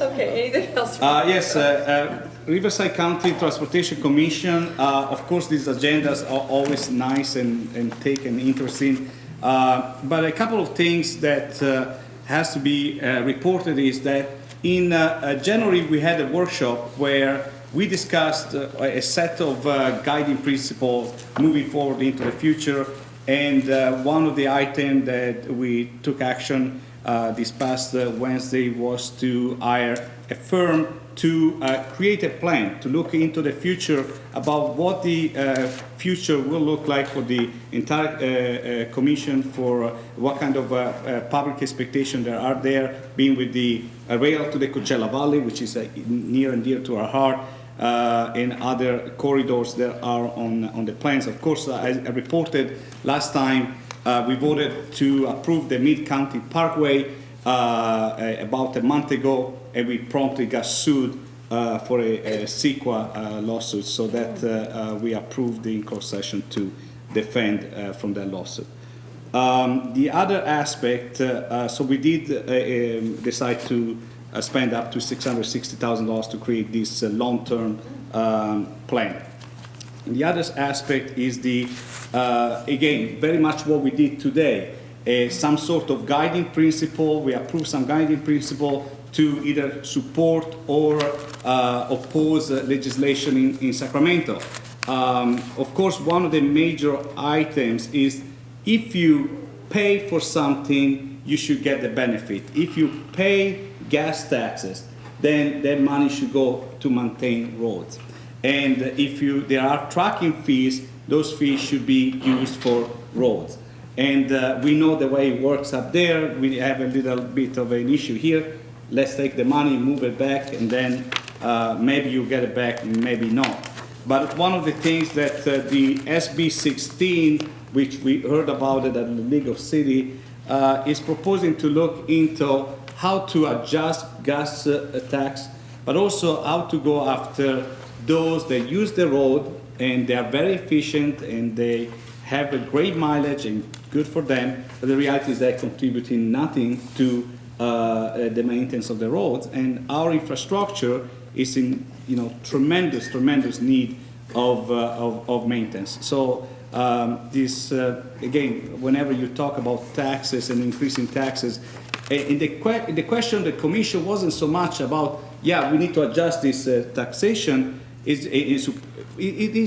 Is it going to use for what is the purpose is? So we are strongly supporting that whatever is raised for transportation be used for transportation. And that pretty much sums it up, what the most salient aspects that happened at the meeting of the Riverside County Transportation Commission. Yes, well, before I get to CVAC, we had the 2-and-2 with the Desert Sands Unified School District meeting, and we had it at the Wellness Center, and we had a great meeting with them and gave them a tour of the Wellness Center. It was interesting in the sense that the day before that meeting, I came across a study with U.S. News on the ranking of high schools throughout the country. So in going into the state of California and looking at the La Quinta High School, La Quinta High School was rated number 544th in the state of California among high schools, which was a bit of a challenge for me. And from what I found out, there's a point scale that they get on testing that rated very high for our high school and better than average for the state of California and holds us pretty high regarding Riverside County. However, the grading for college readiness for our students was extremely low, and which was much lower than the state average, which brought us down to that 544th level. So I gave a copy of that report to Gary Rutherford, our superintendent, so they could take a look at that and see, what things they can do going into the future to improve La Quinta High School, because then the challenge is, are kids graduating from that high school then, are they marked down when they apply at universities? Are they given a lower grade based on the school that they're graduating from and the ranking of that school? So we had a good meeting discussion there. If I may? Please. I want to commend you for how you handled that, because it was kind of a tricky situation. We didn't want to put anybody on the defensive. Right. And so Lee said, how can we as a city help you with this? That was just great. Well, Then they jumped right in. And they do a good job. I mean, we did a tour. We all were on their tour. Very And, impressed. with the IB programs now that we've got at 2 schools in this area, at the elementary level and the middle school and then the high school. And I think all of these are doing very well for our students. And, I don't know if I mentioned, my daughter went through the IB program in biology, and now she's taking biology in college, and she's, these are old notes. I studied all this years ago at high school, the IB program. So they do a good job for that, but they've got to look at their college readiness as a whole. And they've got to increase that. And so we had a good meeting in that regard, and to look at what the city can do to help.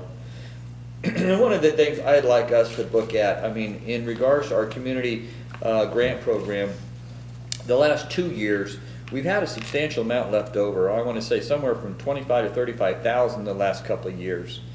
And I wanted to ask the council their thoughts. Could we take what we've got in that community grant program, can we pull out an amount, $25,000, whatever that number is, and make a grant for the schools? Let the schools compete within the city of La Quinta for this annual grant of $25,000. Whether that be for an elementary school, a middle school, or a high school, something to help our school system here in La Quinta. I think it's extremely important for the health and welfare of our city and the quality of the schools we have in our city. But that's something for a later discussion, potentially. Well, and perhaps we can ask Edie to bring forward, when you look at the grant dollars between La Quinta Middle School and probably all of the various band, Right. debate, this, you can show us out of those dollars how much we've been giving to school-related clubs and programs, because it's significant. It is, and I've talked to some folks with other cities here in the valley, and they give a substantial amount for the schools. The city of Palm Desert gave $50,000 to help Washington Charter become a charter school. And so, Palm Desert gives a lot of support for their schools, and I think it's something we would look at. If we've got those funds available, of course. But it was a very good meeting. The next was CVAG. And we all know the issues in CVAG right now. But before I get to CV Link, one of the issues with the Public Safety Committee, with the new law of Prop 47, was the sense that everything stolen under a certain amount is just a misdemeanor. If you've got certain drugs under a certain amount, it's a misdemeanor. But the part of the problem there is, in the new District Attorney Hessman was there talking about, if you steal a gun and that gun is worth under $950, again, it's a misdemeanor. So they're trying to create some new legislation to change that portion of Prop 47. So if someone steals a gun, it's a felony, no matter what the gun's worth. It's a felony. So hopefully the district attorney can find someone in the assembly to announce or to bring about a bill to change Prop 47 in regards to guns.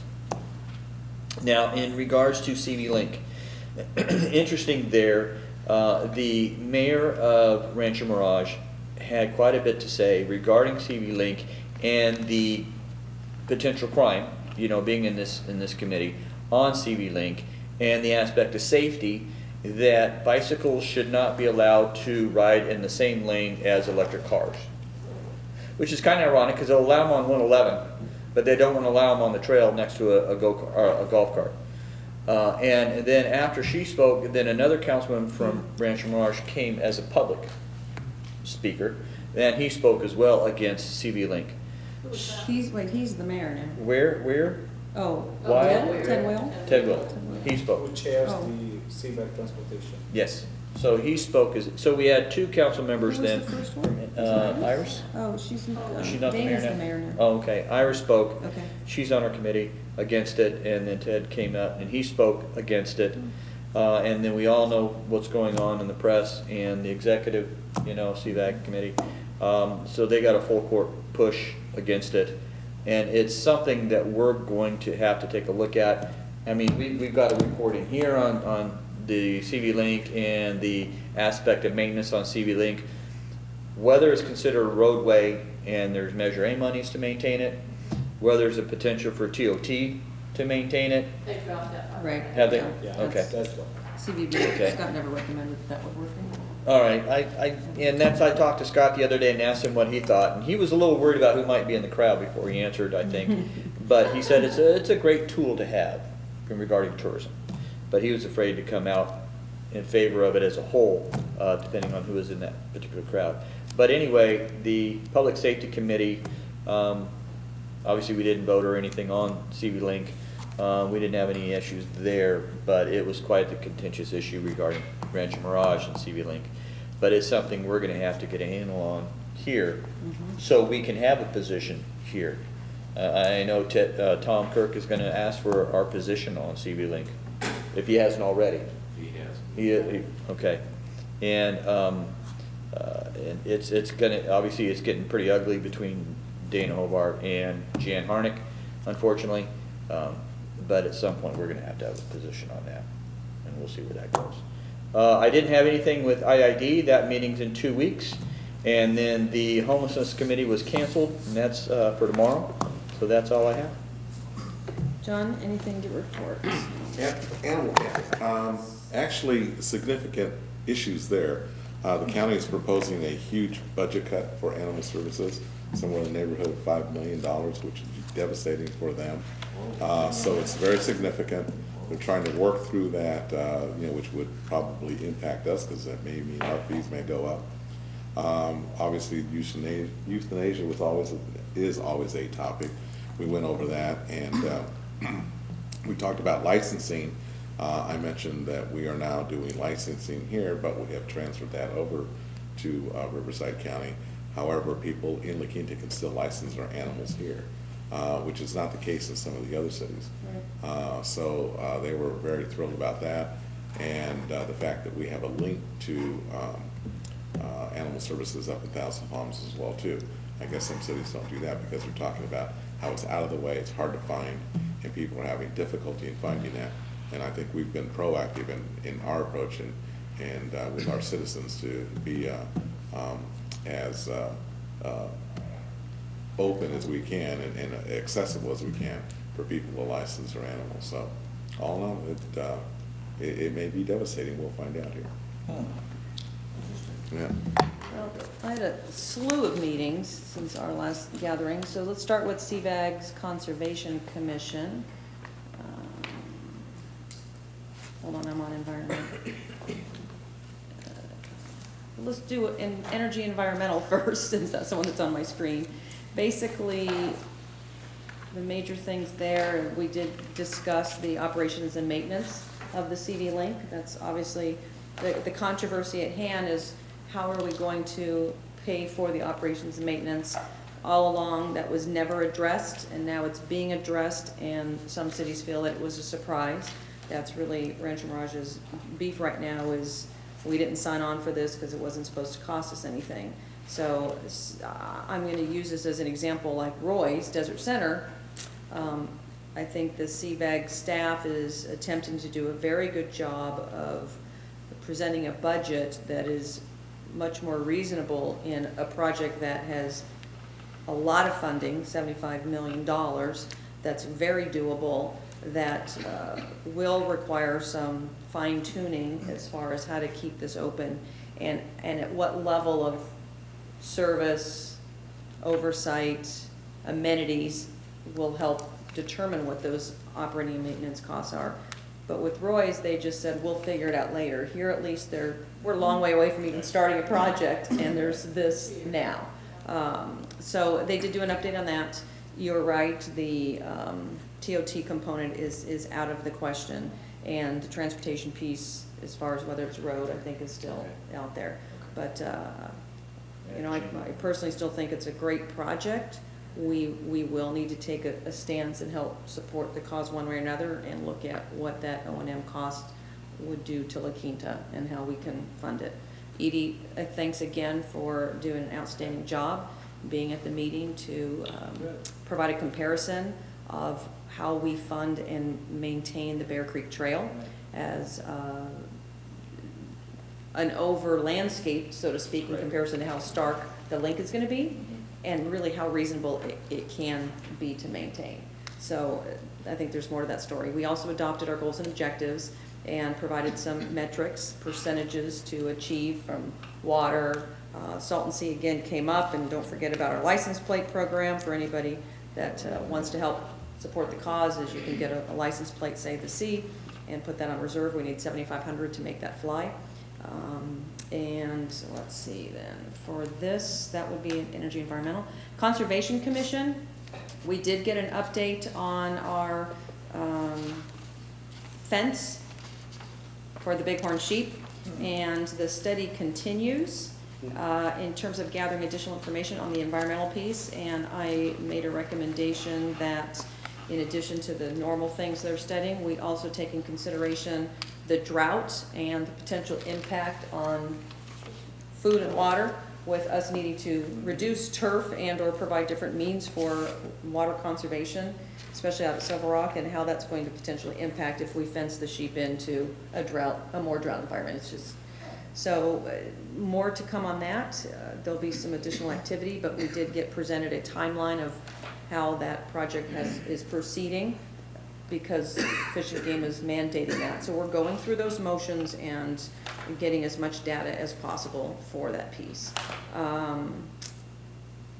Acquired some additional land in various areas of the conservation, and again, still talking about the potential alternatives for the bighorn sheep in La Quinta.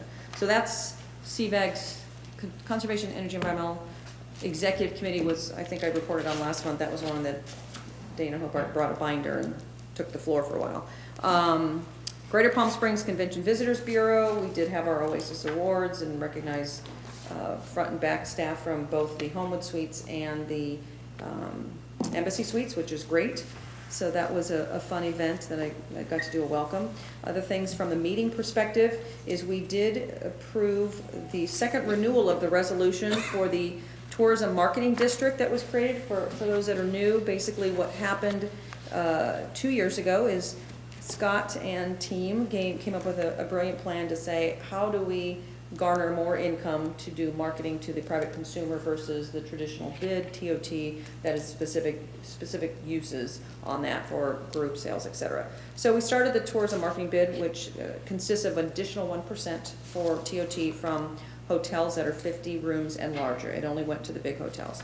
And basically, it looks like last year, March, we brought in 1.7 million. March year to date this year is 2.3, and we're forecasting an annual forecast of $3.5 million that this additional 1% has brought into CBB to allow them to do that additional marketing in various formats. So this is a revenue generating source that he was able to collaborate with all of the hoteliers in the valley to garner that, and it's money that our residents aren't paying per se. It's the visitors coming in that are spending that money. So. You did a great job on that. That was tough. Yeah, that was tough. And what he did was he prepped and worked it, went to every city and every hotel and did that before it got exposed, which is great. Let's see, other things on that. I think that's about it. They announced the Career Builder Challenge and things in Silver Rock, which is great. League of California Cities, we all got to attend the division meeting that was held in Rancho Mirage last Monday night, and it was held at Sunnylands. They offered a tour as well, which was fabulous for those that took it. I've been on that before, so we were all represented there, which was great, as well as Frank. Thank you very much. So the city of La Quinta. We were the only city. Yeah, yep. Everybody there. Exactly. So talked about some of the legislative bills and components and achievements they've had. There was also the SCAG meeting, the Southern California Association of Governments General Assembly, on early May, and basically approved a budget for next year, some resolutions for a wildlife corridor in Ventura County, along the freeway. It's the Liberty Canyon. We also inducted new officers for the coming year. And our president for SCAG is Cheryl Walker from El Centro. First vice is Michelle Martinez from Santa Ana. And second vice is Margaret Finley from Duarte. So this is the first time in SCAG's history that they've had 3 women in those positions. So that's very cool. And Jan did a great job as an opener and talked about CV Link and promoted that publicly, and it got some play, which started some rumbles. So, League, the only thing that didn't do was the Coachella Valley Water District Policy Committee, because that happened in March, and we know water's going up, and now there's a drought. So I think that's all I have to report. And one more? Yes. Regarding CVWD, I went to the meeting last week regarding CVWD and their proposed changes. Tim was there, Steve was there, and James was there. You guys did a great job at that meeting, bringing up some very good issues regarding water use in there. Just want to let you know, that night, Board President John Powell wrote the whole policy at home, went to the next day at the meeting, handed out copies of his policy to all the attendees of that meeting before he gave it to staff. Staff did not get his proposal till the moment of the meeting. Wow. So the board approved his proposals, and the press is trying to ask staff. The staff says, I have no idea, we just got it 10 minutes ago. So I haven't done that with the budget, so, you know, it could be worse. Sorry. Go ahead. Just 2 things regarding the issues is code compliance. Code compliance allowing brown yards, and where we stand on that, and then code compliance for the country clubs regarding brown yards. So that is something we're going to have to look at with the new rates. You know, it's going to be tough to keep turf nice and green. So we're going to have to look at our code compliance issues and the country club issues allowing brown turf. I wanted to add just one more bit announcement. You may have read this in the newspaper, but the CVB, Convention Visitors Bureau, and the La Quinta Arts Foundation announced the creation of the California Desert Arts Council. So CDAC is a new nonprofit that has been formed through that collaboration, and basically what that means is CVEP, California Economic Partnership, had an event called the Arts Oasis. And it was never formed as a 501c3. They couldn't fund it. They're going through their own challenges, as we know. The original creator of that passed away last year, and they had gone to CVB saying, is there anything you can do to help us? So Scott got together with Christy Salomon and formed this partnership. So basically this new nonprofit entity will help create a new platform for arts and culture that ties into the tourism industry, and pretty much there will be a new board formed, a whole new nonprofit entity that is actually kind of an oversight with the La Quinta Arts Foundation. So they're going to help guide this process. It'll be 2 separate entities, but really cool collaboration. The Arts Oasis was supposed to do an events calendar for the entire valley. Mm-hmm. And that really, it was there, but. It was missing. Well, for example, what was it that was missing? Oh, the Arts Foundation, our festival. Our festival was missing, Yeah, it was yeah. not on the calendar. So Oh, I okay. made a quick call, hello. But anyway, I'm glad to see this. Yes, so this will be a good, this is a branch out for the Arts Foundation, outside the box, and I think working with Scott and his team, I think it'll be nice to watch and see how it spreads across the valley. We got the rest of the elected officials at the JPA meeting, really commended La Quinta Arts Foundation and the #1 festival here, and all said that their cities are trying to emulate that, knowing they can't reach that, but it's good to have a variety in our town, so. All right, with that, departmental reports. City manager. Nothing further to report. Okay, city attorney. Nothing further to report. Directors, you've done a great job, as Christy would say, a yeoman's job this evening with everything. Okay, mayor and council member items. Madam Mayor? Yes, I'm sorry, Susan. City clerk. I just wanted to give everyone an update. I did send an email, but I wanted to tell you tonight that we have received 8 applications to the advisory committee so far. And I sent a little summary of those who has applied, so you might want to take a look. And encourage any others who you'd like to apply. We've asked applications be received, I think, by June 1st, so we have time to get it ready for your June meeting, your second in June meeting. What about community services? We're short of personnel.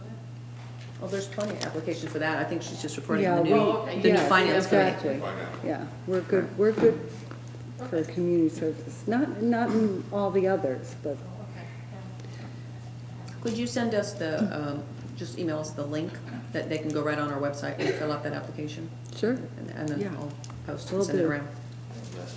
Very good. Les? Sorry. I just want to mention something really quick, a verbal item. Thursday, as you know, this month, we're focusing in on our outreach for the village. It's going very, very well. The response is phenomenal. We're well over 400 survey responses so far. We've got 2 more weeks to go. But I also want to mention that Thursday afternoon at 4:30 and 6 is our community outreach. It'll be at the library. It's an interactive workshop outreach. So just want to make sure you're all aware of that. Obviously, you're all invited. We'd love to have you stop by and participate real quick if that's a time that works for you. Again, at 4:30 and 6 at the Quinta Library, and that survey process is still going strong through the end of this month. We had a little bit of a setback with the link, but we've corrected or redirected that, and we're hoping to hear from many more folks as we wrap that up this month. And I want to mention 2 real quick things. We are not on code enforcement. We're not addressing any violations with brown grass. That's certainly not a matter for us as long as it's trimmed and maintained. It's a non-issue. And then also, just for a correction real quick on the animal license, we're not intaking it here. We're assisting with the intake, but it's 100% through the county's animal process. But we're certainly here to be of resource and assistance to people as we transition from the city. But they can't get online. They can. We have both an iPad available as well as a computer station dedicated for it. We're here also to help them. If they have any questions, we want to make that transition going from the city service to the county service as easy as possible for them. And with that, did we make changes already to the ordinance? Because our ordinance doesn't require a chip, but the county requires a chip. That's forthcoming. So if I bring a dog up and the county's doing it, and I say I live in La Quinta and they don't require a chip? No. The county's not making us do it? That is correct, because all the cities have different, all they're doing is handling the licensing. Okay. Cities They're have not different enforcing, requirements, okay. but those items will be forthcoming to you here next month. Very good, okay. And do you have a date on when the In-N-Out Burger will be opening? Because that seems to be the question of the day. Not soon enough. Correct, well, we know that part. Yes, they have identified to us that they will be open by the end of the year. Okay. So, but we are in, the applications are being reviewed, the demolition process is underway. It was halted because of the cell tower, but it's moving along very well, and we're certainly excited about the opportunity to use that electronic review process. Yes. They're a great guinea pig to use, and the lady from Baldwin Park was just elated over that opportunity to do it electronically from Baldwin Park and not having to drive all the way out here. Anything on the third lot there yet? Not on the third lot, no, just Aldi and In-N-Out are definite at this time. Yeah. Wonderful. Okay, Mayor and council members' items. Christie? Something really quick. This is a little bit more about the 2x2 with Desert Sands Unified. It was held at the Wellness Center. I don't know whose idea that was, but it was a great idea because they were, oh, they were really, really impressed with that. I do want to tell you that Christina did the tour of the facility. She did a fantastic job. I was really, really, really impressed.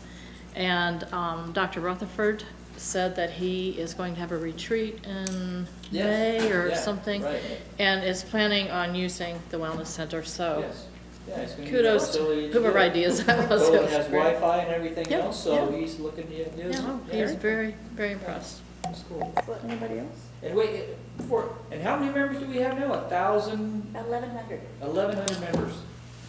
Fantastic. Very good. Well, I know we have a holiday weekend coming up, so I just want to wish everybody a wonderful holiday and a safe one, and take a moment to reflect on this Memorial Day. So we are honoring those who have served and given the ultimate sacrifice, and allows us to live in our gem of the desert in a safe environment. So thank you all. And with that, we've done the public hearing, so I will entertain a motion to adjourn. Second. There's a motion and second, please vote. Councilmember Pena, do you want to vote? Motion passes unanimously. The meeting is adjourned. Everybody have a great evening. Good evening. Can you get us?